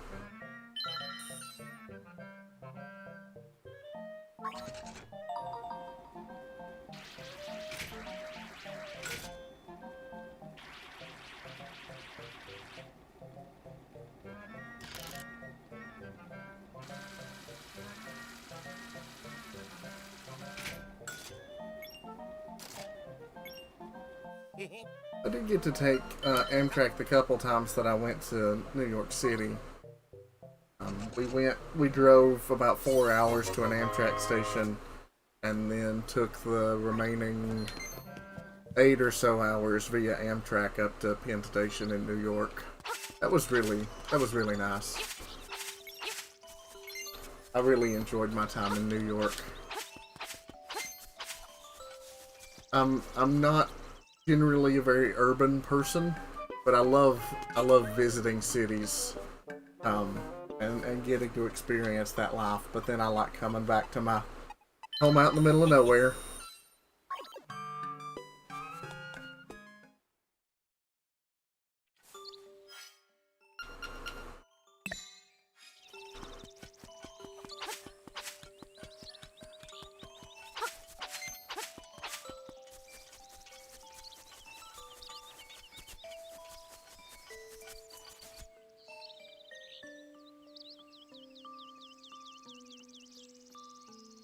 Yeah, New York is visiting an ant farm, but it's... Yeah. Of course, you know, you also have to understand, like, how small I'm used to it. Like, the city that I live on the outskirts of is a city of about 50,000 people, but the population density is really low. The town where I actually went to high school has a population of about 2,000 people, and my home county has a population density of 50 people per square mile, so it's very rural.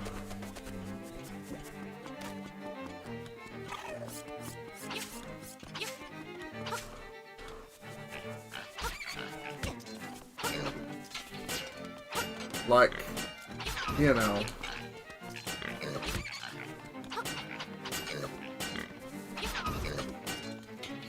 Yeah, I graduated in a class of about 140, so...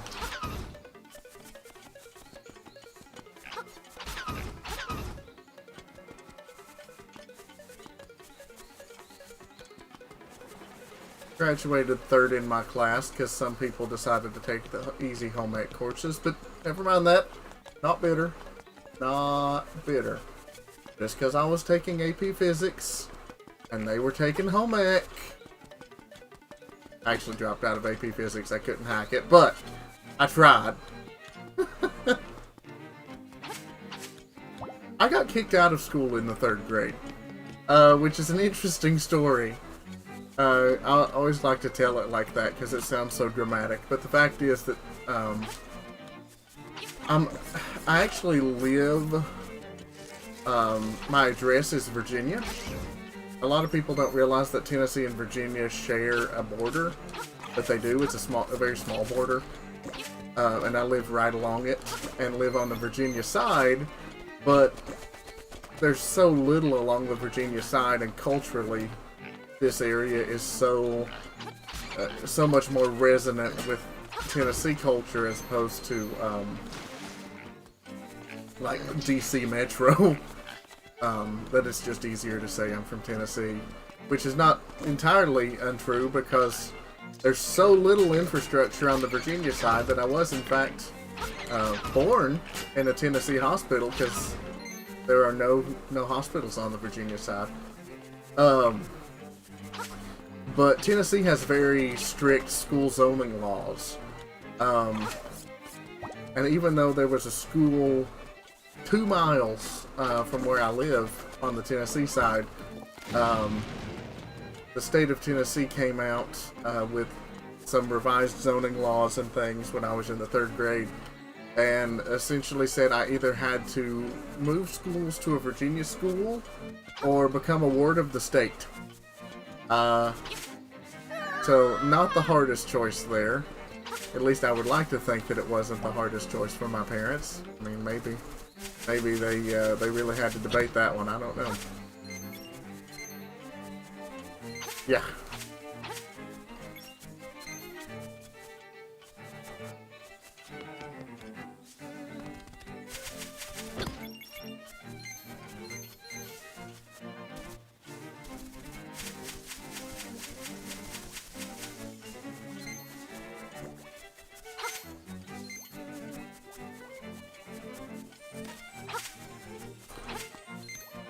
Hey, the good golly gumdrops is this hook shot. I'm just goofing off right now.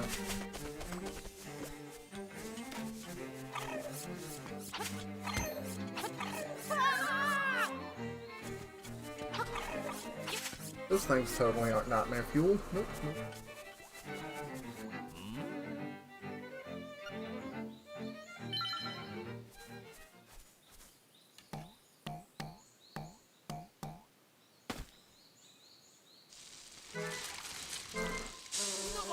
Yeah, Virginia is a really interesting state because most people culturally associate it with the DC Metro. Understandably, because that's by far the most populous part of the state. But there's actually a huge disparity between my side of the state and the DC Metro side of the state. And there's also a lot of animosity. People on that side of the state tend to see us as backwoods hicks.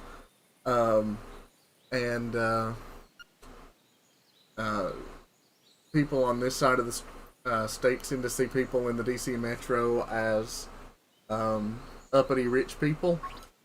So it's interesting, especially when I went to college and met several people who were from the other side of Virginia, and they came down here and got a taste of the very different culture. I've had some interesting conversations about how that struck many of them, and how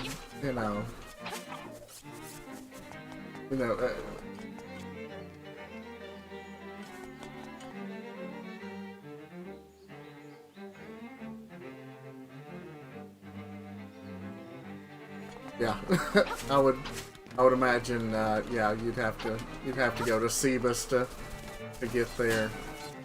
Where you were, right on the border, there's kind of not a lot of nothing, but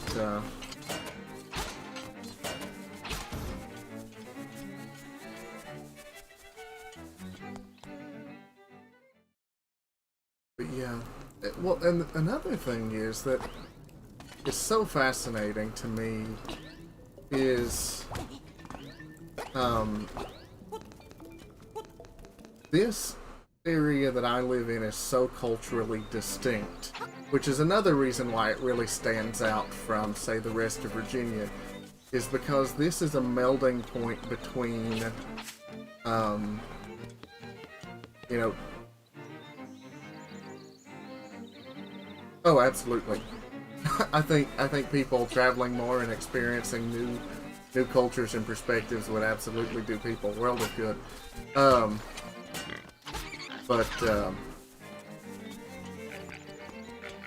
But here is so culturally distinct too, because it's the melding of the Appalachian mining industries along with more deep South cultures, and it's distinct from the deep South, but it's also distinct from, like, you know, the more northern Appalachian iron mills of, say, Pittsburgh.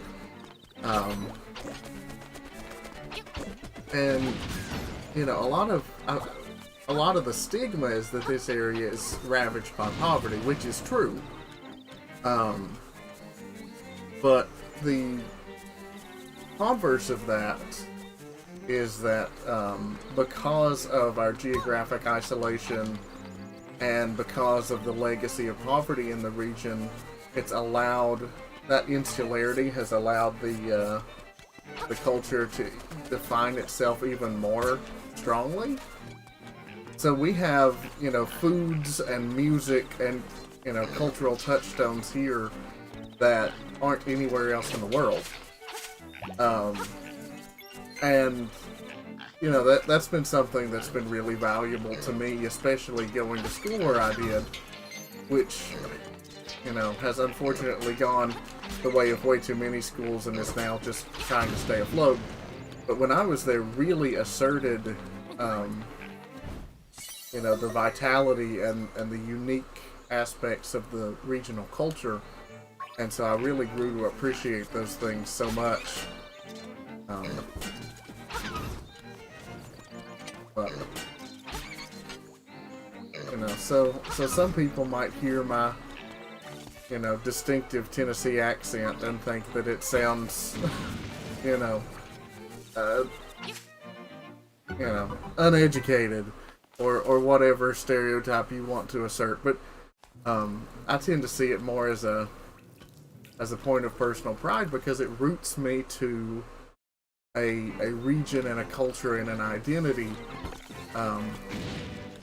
And to me, it seems really unfortunate to hear people who have an indistinguishable accent, because that to me means that they aren't, you know, or you know, when I talk to somebody about, you know, where they grew up, and it's like, oh, well, what makes that part of the country special, and, you know, where do you all eat, where do you all, you know, what music is there, and all people tell me are, you know, chain restaurants and, you know, whatever.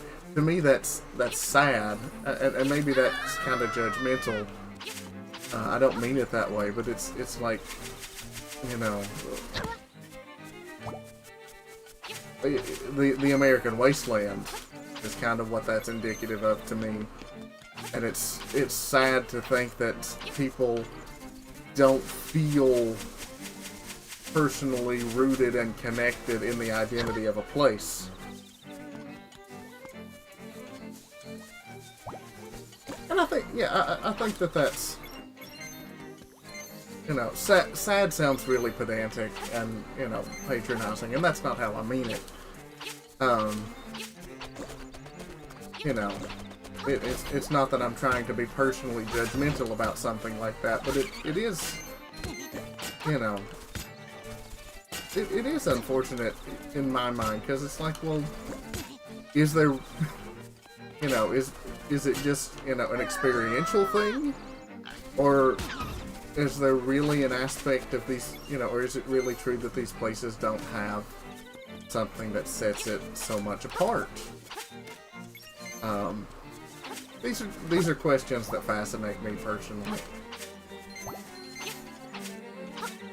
because I know when people, you know, here I am living in a, you know, small town in Tennessee, and it's far, you know, it's not glamorous, but if people come to visit, I'm always like, oh, I can't wait to show you this, you know, awesome restaurant, or, you know, talk to you about the history of this place, or, you know, see right over there, that's where this, you know, historic thing happened. I mean, you know, I live 20 minutes from the home place of the family that essentially started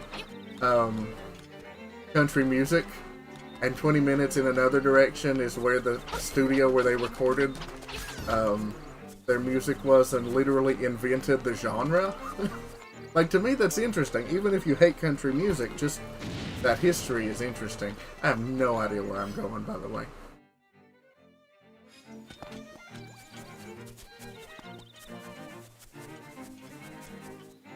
I keep just going around in circles.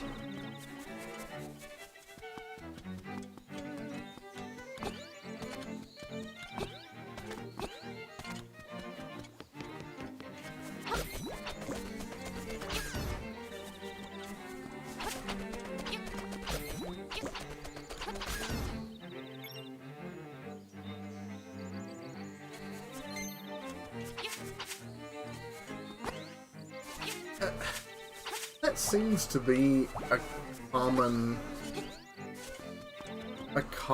thing that I've noticed among people living in kind of that part of the Midwest. You know, you get things like the distinctive German influence and things that you get up more toward Wisconsin and stuff, but, you know, and you know, Illinois has Chicago and you know, some of the artistic scene out of like Champaign and such, but you look at like Ohio and Indiana, and then bleeding on down into, you know, some of the more central states. It's like, what, what is there? You know, it's the land of corn, you know, and I've been to Ohio several times, and yeah, I don't, you know, whenever I go there, I don't feel inundated with a sense of distinctiveness about the place. I give my friends from Richmond, Virginia, a hard time all the time, because I'm like, okay, what makes Richmond special?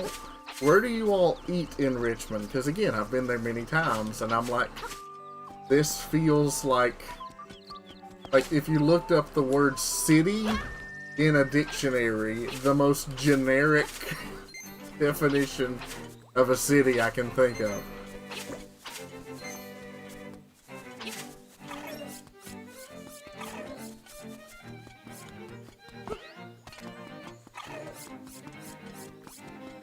But yeah, like, you know, my hometown, this is where some of the original formulation for super glue was made. Some of the world's leading polymers were developed here. This is the only, we're home to the only plant in the world that manufactures U.S. military-grade C4 explosives. One of the two predominant stories about the, you know, invention of the Long Island iced tea cocktail is that it came from here. So, you know.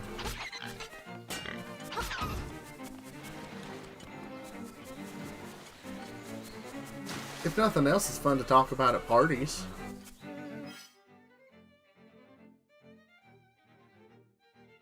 You know, remember parties? Those things that we did before COVID? Okay, it said something about the waterfall, which I can get back up there, but it needed a key.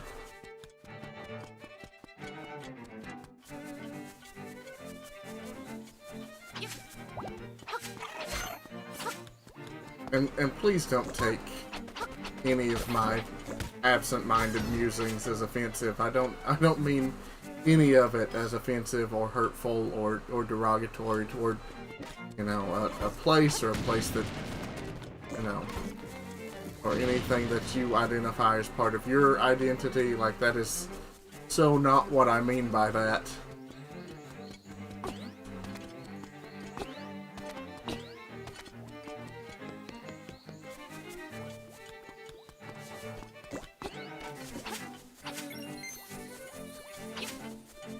But it's like, you know, I grew up an hour and a half away, roughly, from where Dolly Parton grew up. It's like, beat that.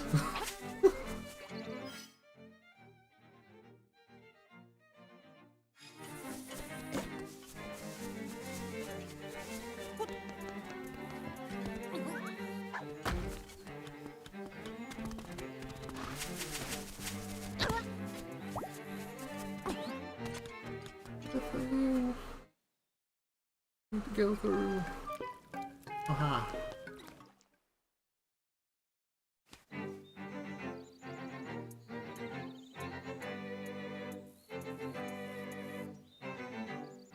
Yeah, which is unfortunate in many ways.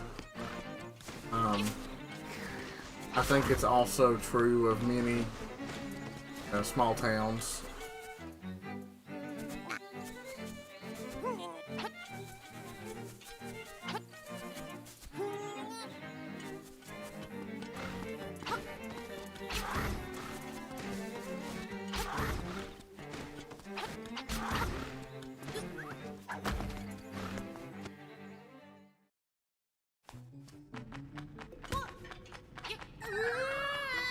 And that's, you know, it's sad, and it's sad to see that, you know, what was the foundation of the town has since died away.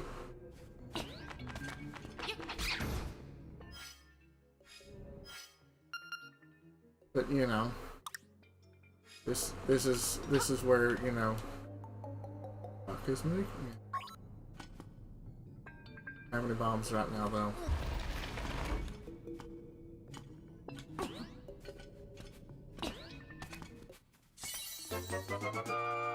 Sure that was intended, but, you know.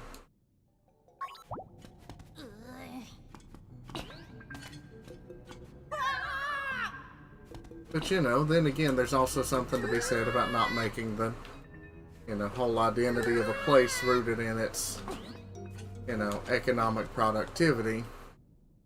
But then I start sounding like an anti-capitalist, and then, you know, and then I say other things and start sounding even more like an anti-capitalist, you know.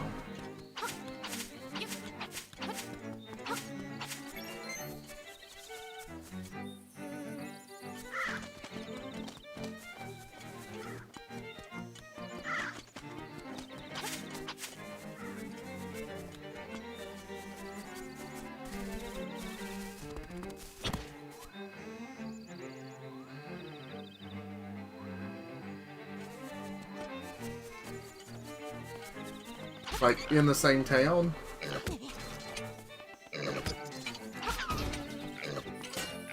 Which, I mean, I can't say anything too much there because, like, you know, my whole family lives super close together.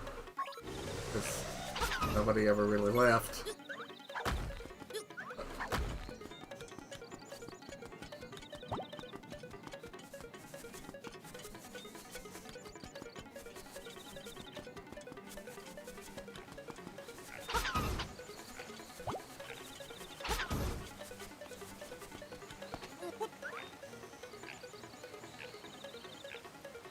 Oh, wow, okay, so pretty significant move.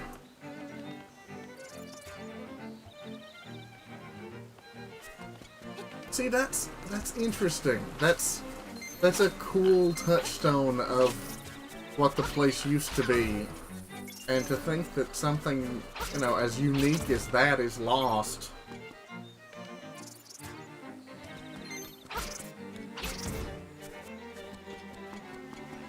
Or largely lost is heartbreaking.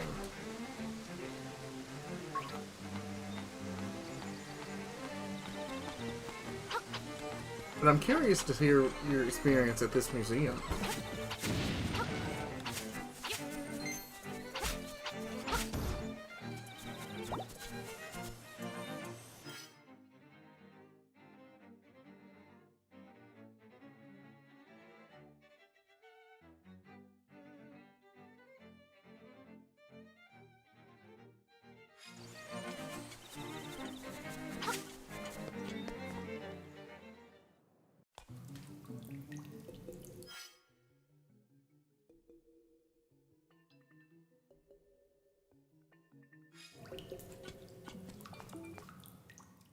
Yeah. That's...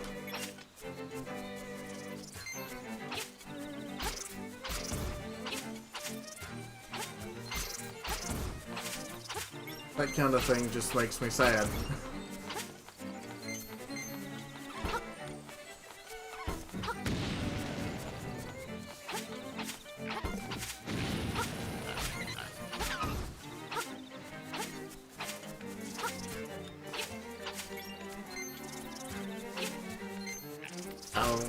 We as a society, as an American society,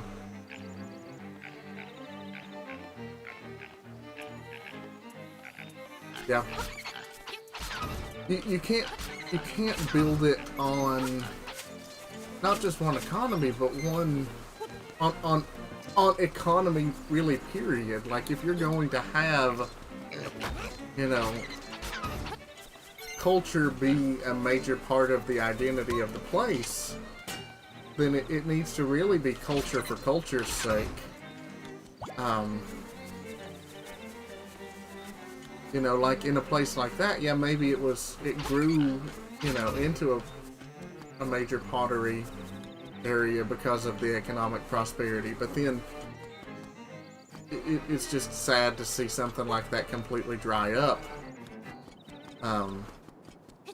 And nobody take it on as, you know, a cultural thing. But, you know, there's no money in art.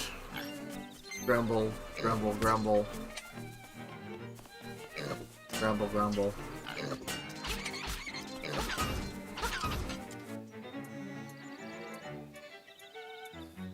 Yeah.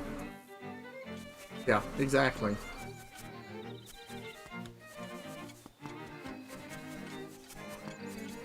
Well, I mean, you know, we see that with the emphasis on, you know, STEM education and things. The STEM education's fantastic, don't get me wrong, but it's like, you need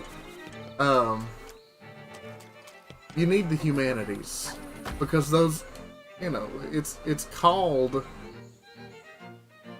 you know, the humanities for a very specific reason. It ties us and educates us about the things that make us human, and those are the foundational elements of community.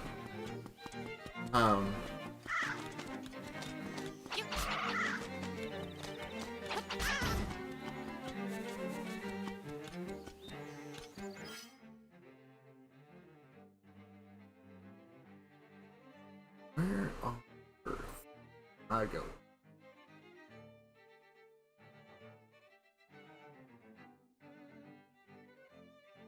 It's like everything requires swimming or the hook shot. So it would seem.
Yeah, absolutely.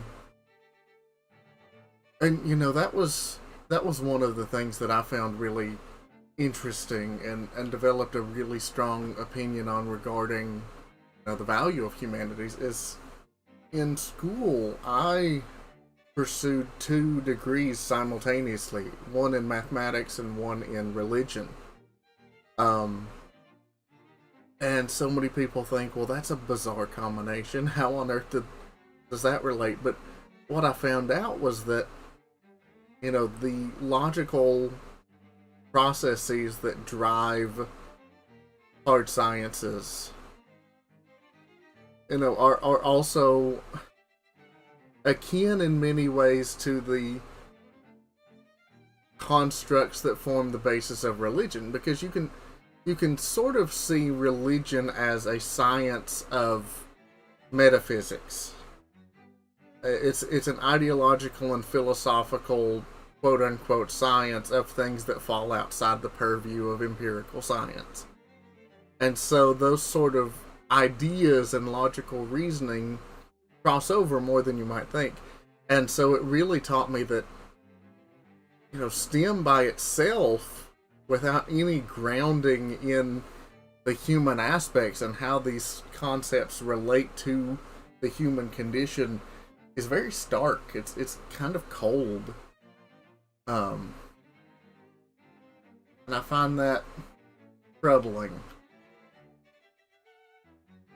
But there's no money in humanities, and all college exists for is to, you know, make you get a job and get a better paycheck, and then you know, become a cog in the capitalist machine, and then you die.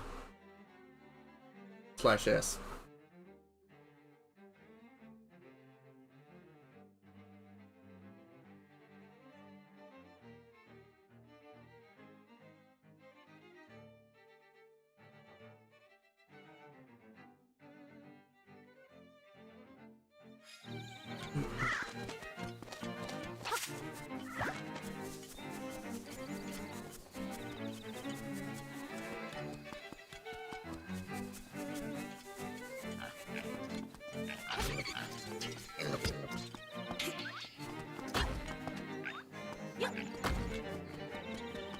Sometimes I look back on the fact that I was like raised super hardcore conservative, like listen to Sean Hannity conservative in high school, and the total 180 that I did.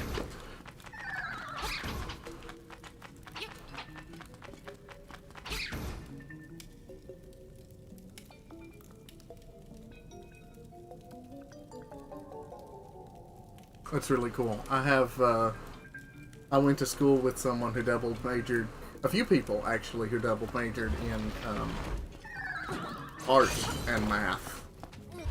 And it was always really interesting to get their insight on those things and how math, you know, colored their view of the world around them.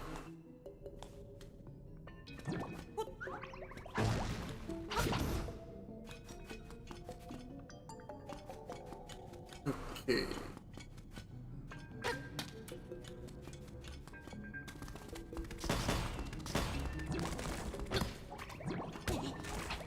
Well, and I mean, I even alluded to it earlier. You know, one of the mathematical constructs that I learned in the more theoretical realm, really right here, this one. Okay. Was the notion of the axiom. And I don't know how much you've studied formal mathematics, but the notion of the axiom in mathematics is that if you have a mathematic, you know, a system of empirical reasoning, there are certain foundational ideas that are assumed to be foundational. Because if you don't have any assumptions, then the only way that you can progress is through circular reasoning, which isn't, you know, fallacious in and of itself. And so, like, Pythagoras, or not Pythagoras, Euclid in Euclidean geometry had 5 axioms. And then from those 5 axioms, he postulated the remainder of Euclidean geometry. But he had to assume the truth of those 5 things. In fact, if you only assume the truth of 4 of those things, and not the 5th, being that parallel lines never converge, then you get projective geometry, which is a completely different mathematic, and deals with, you know, the calculation and understanding of perspective. But understanding that, I came to realize that notions that are critical to systems of religious thought, for instance, and philosophical thought and that sort of things, often rely on foundational axiomatic notions that are in and of themselves unprovable with any sort of external information. So, you know, big questions like, does God exist? That's fundamentally unprovable. And any argument for or against the existence of a God is going to ultimately become circular. So whether or not you choose to live according to the belief that a God or God doesn't exist, assuming a binary choice for the sake of argument, has to be axiomatic.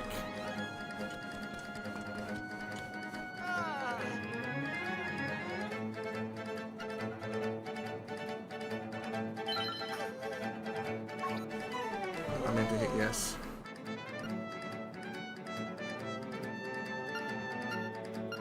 Oops. Guess I don't have the thingy.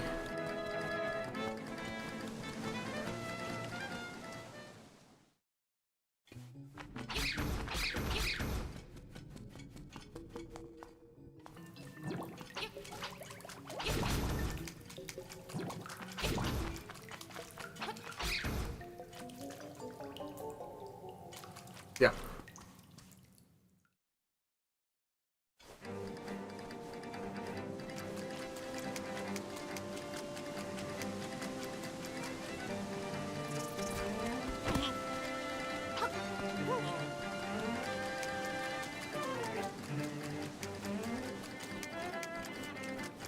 And, you know, I'm not so sure I 100% agree with, like, Stephen Jay Gould's non-overlapping magisteria. You know, that the realm of philosophy, you know, religion, metaphysics, those things are completely isolated from the empirical. I don't necessarily think I buy that completely.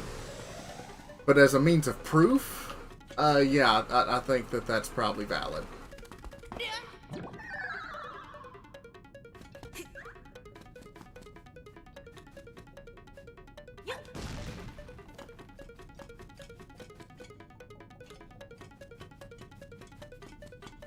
There's a secret here. I can feel it.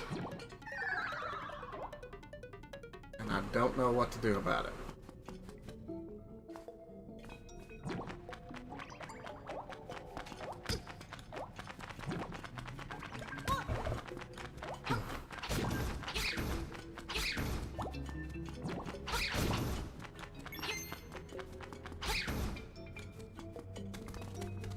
Oh, that was pointless.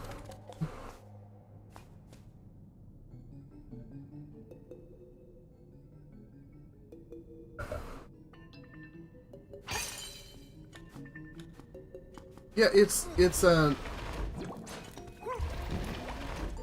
flawed but kind of not. I don't necessarily know that it's so flawed in, you know, its base idea. I think it takes it probably to a logical extreme that I wouldn't.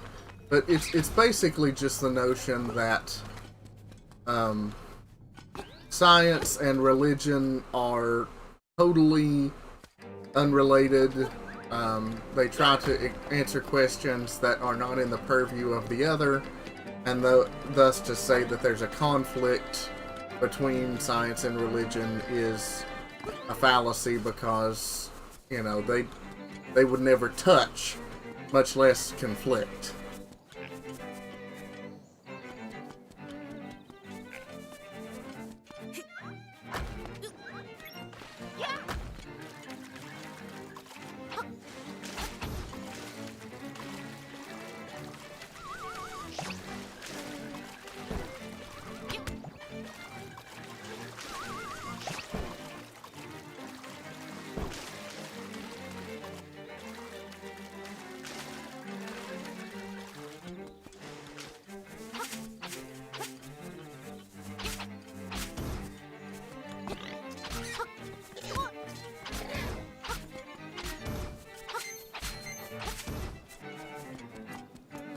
There's in here now.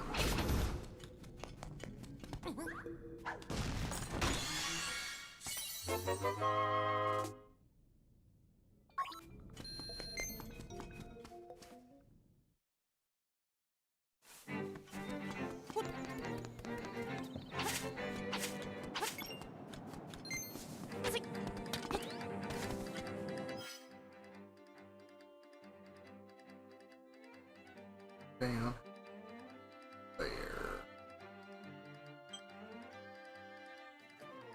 Where does that cave come out? Wait a minute. Wait a minute.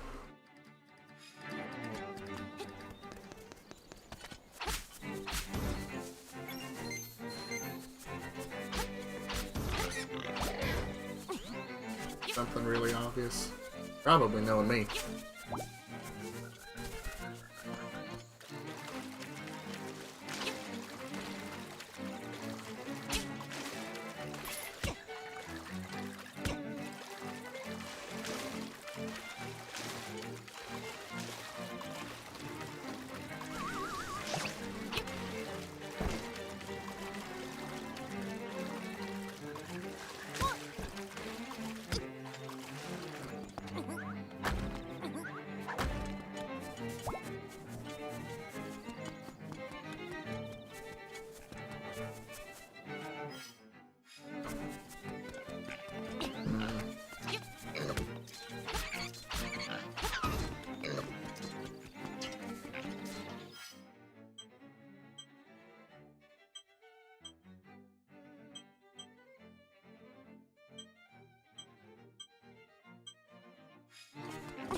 Yeah.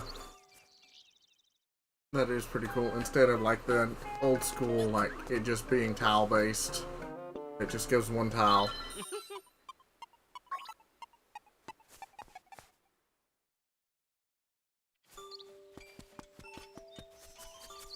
And don't worry about commentating on the game. Like, I'm not one of those who's super worried about spoilers. In fact, if I get stuck for too long and get frustrated, I'll just look it up. Like, I'm not one of those people who's like, I have to go through this blind, otherwise it's not pure. I play video games to have fun, not to suffer.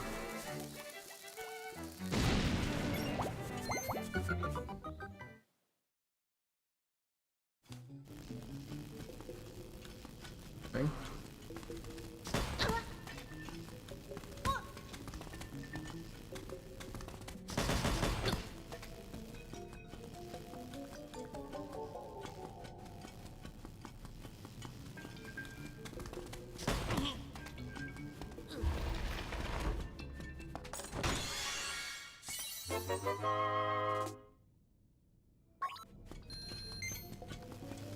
Would have been better as a hook shot, but I'll take it.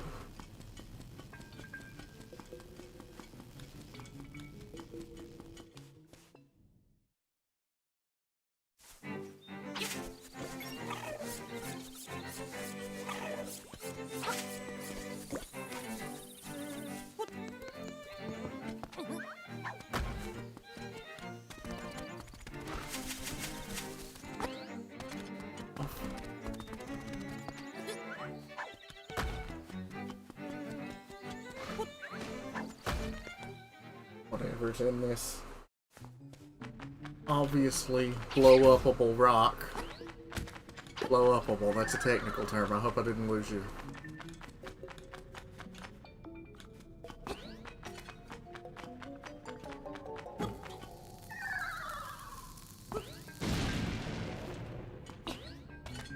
Oh. Womp womp.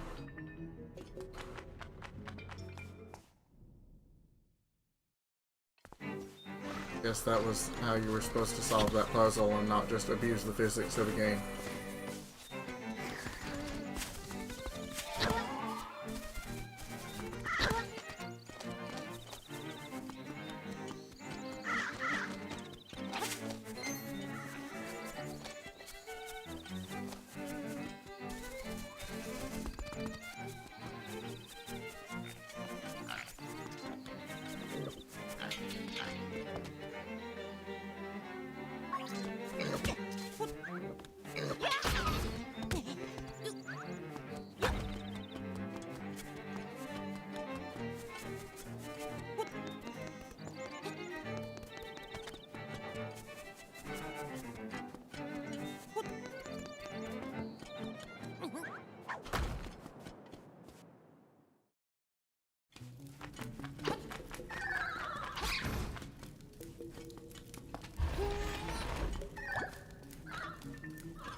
Okay.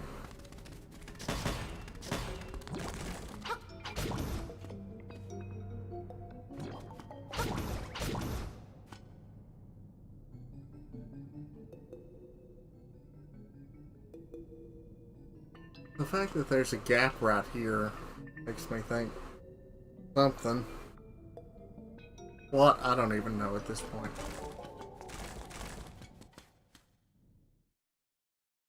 Maybe it has something to do with the trading quest. Have a honeycomb. This guy wants food.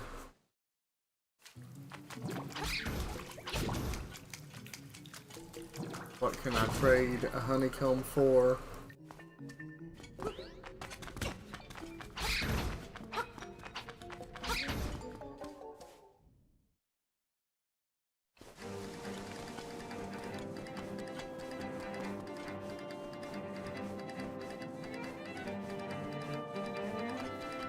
Okay. I kinda suspected like they were the hallmarks of a puzzle.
And this thing constantly respawns. Can throw it. None of these here fragile. There are these Pegasus boots things. It makes me think that whatever the ultimate solution is, it has to involve the Pegasus boots. Some way, somehow.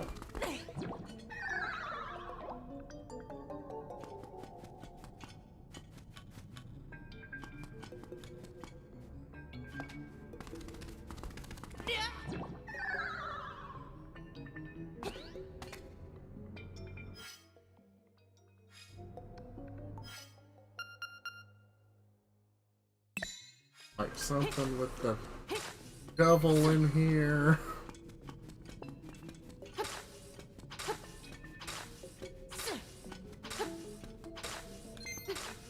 I can't imagine actually being the case.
It was worth a shot.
Yeah, don't be Shaq. I know.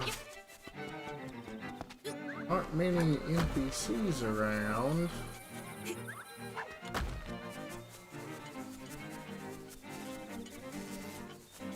If I go back to Alan's house.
Okay.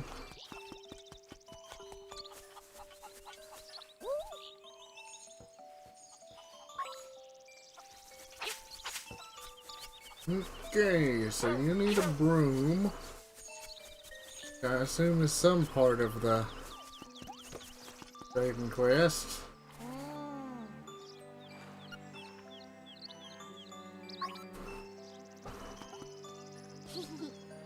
That's some creepy The Giver level stuff.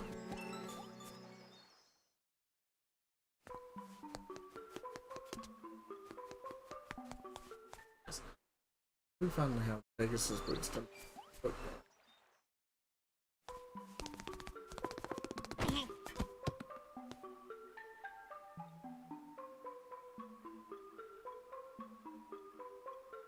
Yeah. Gosh, I had to read that book like 3 different times for school.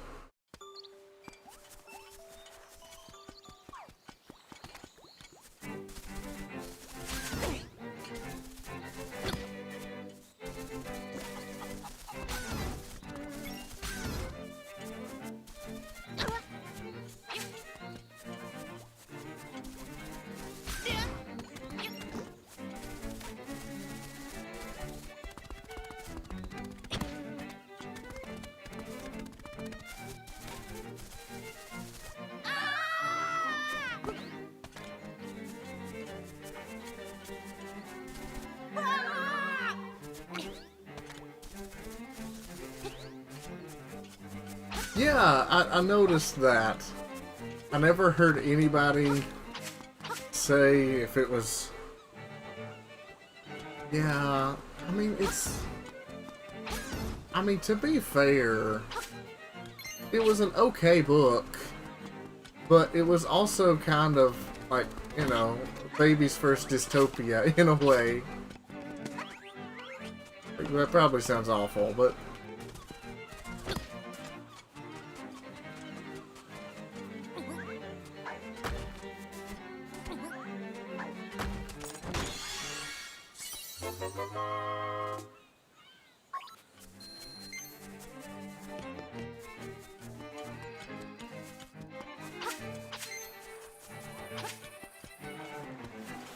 Look at this house. I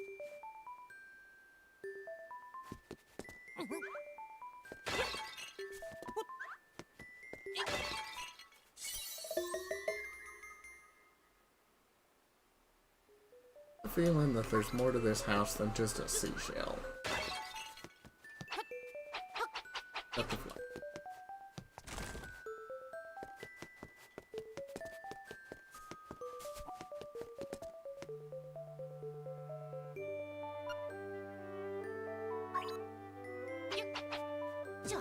Load up.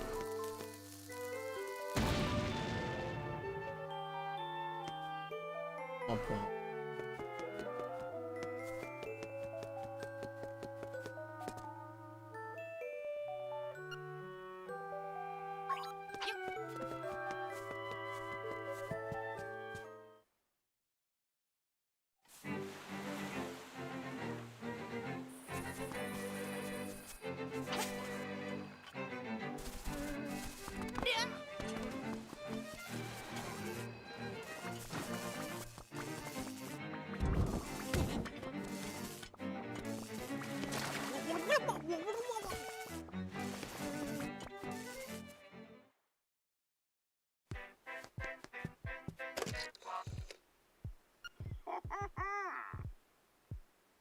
Yeah, you already told me that.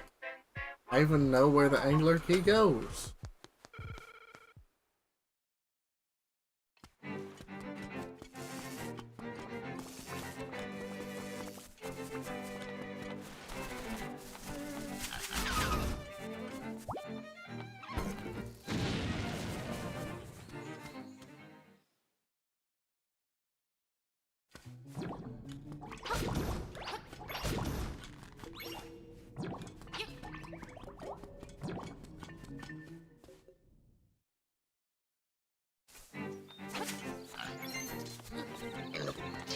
Yeah, speaking of dystopias, one thing that was kind of interesting, I had to read The Giver in like 7th grade was the first time. But we read it my freshman year of college. But my senior year of high school, we had... Excuse me. We read Aldous Huxley's Brave New World. Which was, you know, far more adult. What happened there? Okay. It nerfs, like very conspicuously nerfs your jump if you don't have the hook shot there.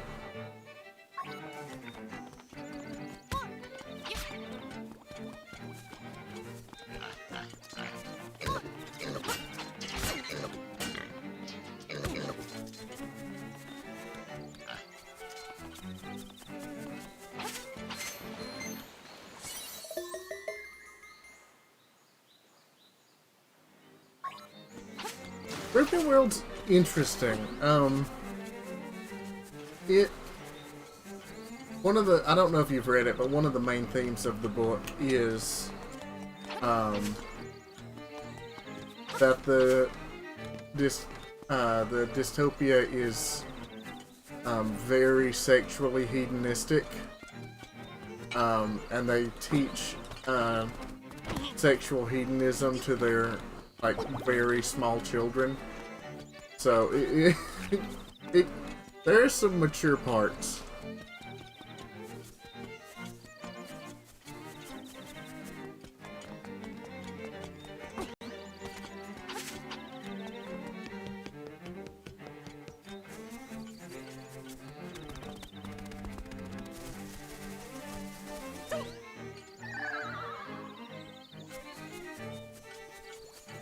Okay, like...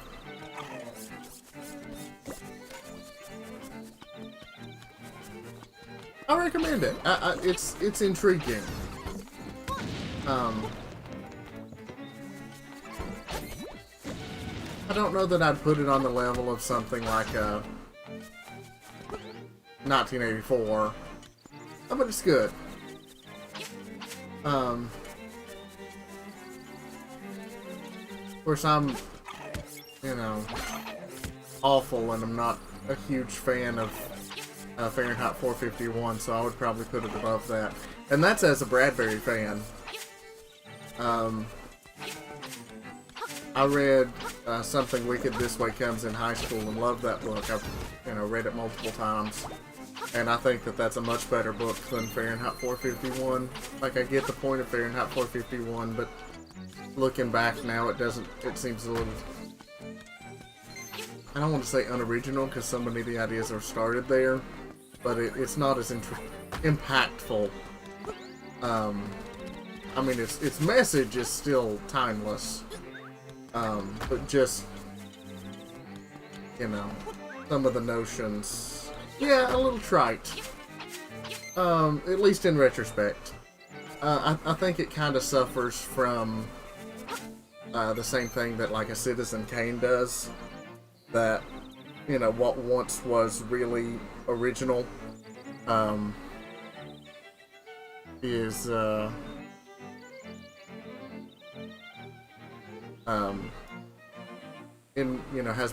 has been done differently and more interestingly since. But that's also the sign of a great innovator. Is when your formula is perfected later on. It just makes it a little harder to go back to.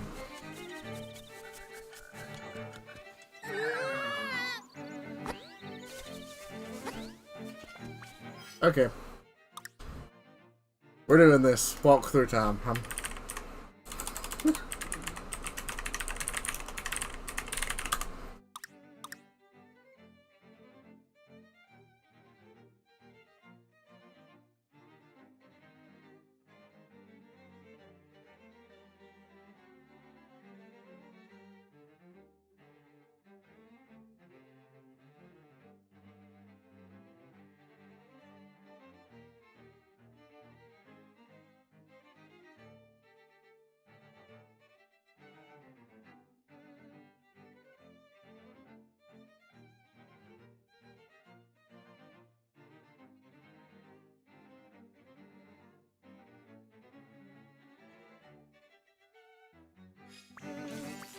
Okay.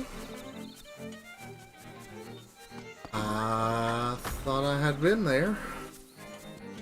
Okie doke. Like, I discovered the secret. I guess I just thought I needed an item and didn't.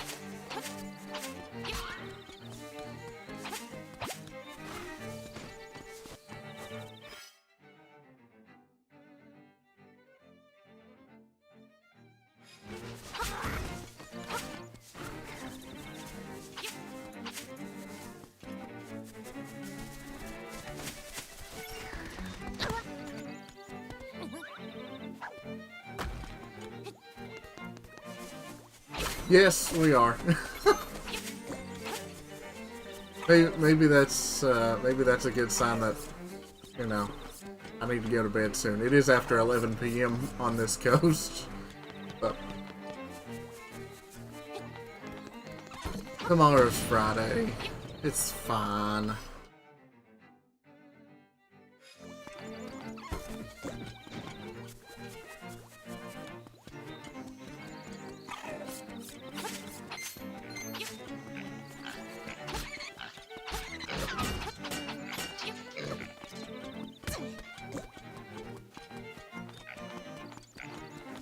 Okay.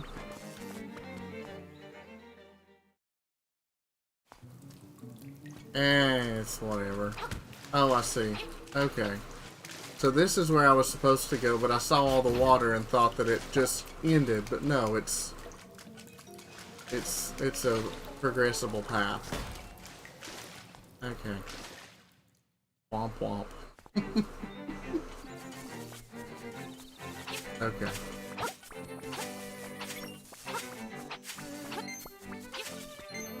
Martha's bag. How lovely sounding that is.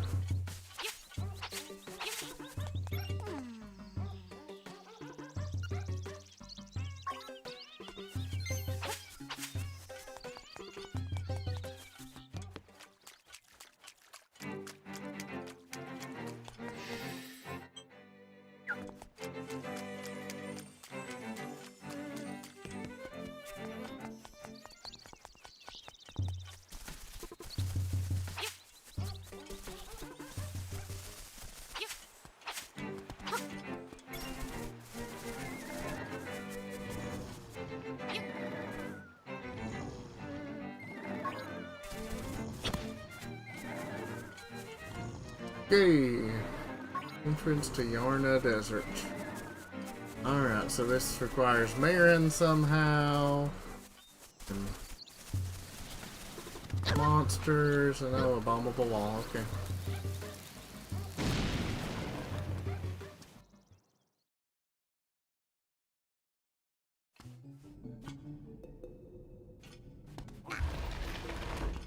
And a second, even more obviously bombable wall.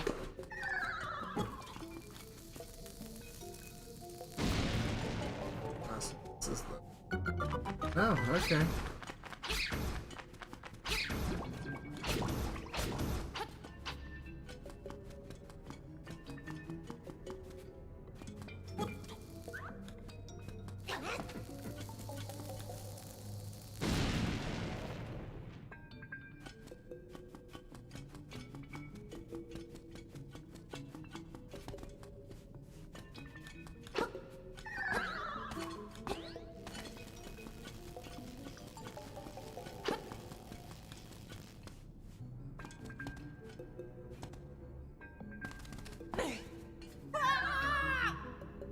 Yeah.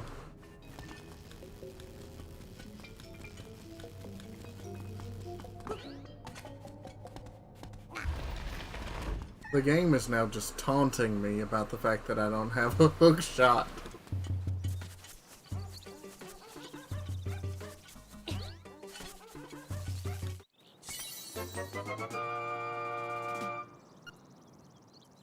Supposed to.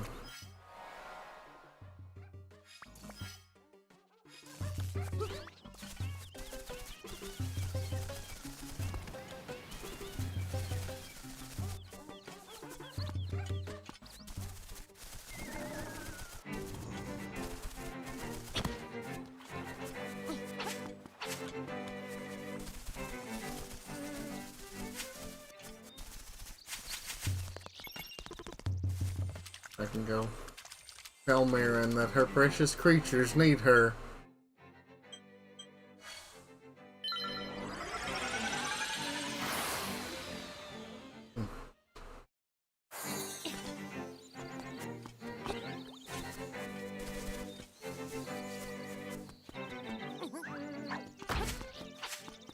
Speaking of precious creatures, give Rusty extra cuddles for me.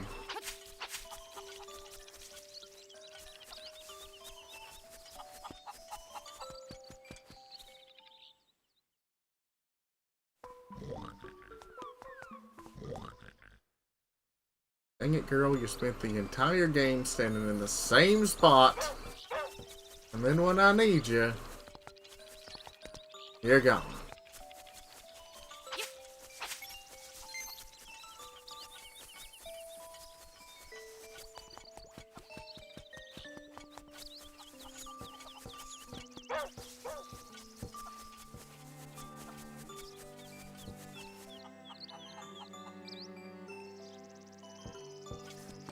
Oh, please do.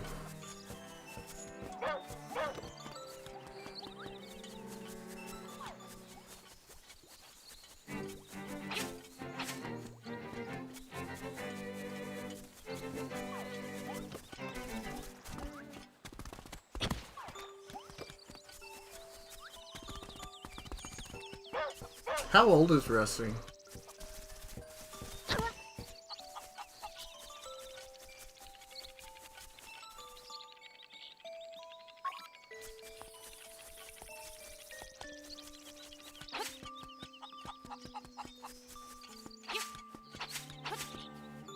About 6.5.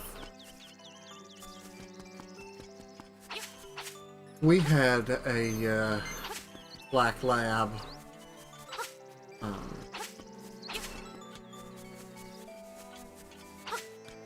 And we got her when she was 9 months old. And unfortunately, she had to be put down right at a year ago. Most exactly a year ago. She was 14. And her health just got to the point where it was inhumane to ask her to keep going. Yeah, oh, she was sweet. Oh, and she was so fun. I mean, she was sweet as she could be in her older years, but oh, when she was a puppy, she had so much energy. And smart. I've never seen a dog that smart. Truly incredible. But we miss her. We've not gotten another pet since her, but one kinda sorta adopted us, a stray cat, comes and hangs out for a few weeks at a time and then will disappear for a few weeks, but he's always made his way back to us, and that's happened several times. He's been coming back and forth for about a year and a half now, right before Nina passed away. But I think I'm finally going to make good on what I said and actually save and call the stream there. But have a good evening. I'm not sure when I'll get to stream again. Tomorrow Zik is streaming, so I'll probably chill there. So I'll hopefully see you there. Saturday, I know I have plans, and I was hoping maybe we could all talk about, doing a community event, watch a movie, play a game, do something on Sunday. So that probably means next stream might be Monday, unless something changes. But yeah, have a good evening, and hopefully I'll see you in Zik's chat tomorrow. Take care.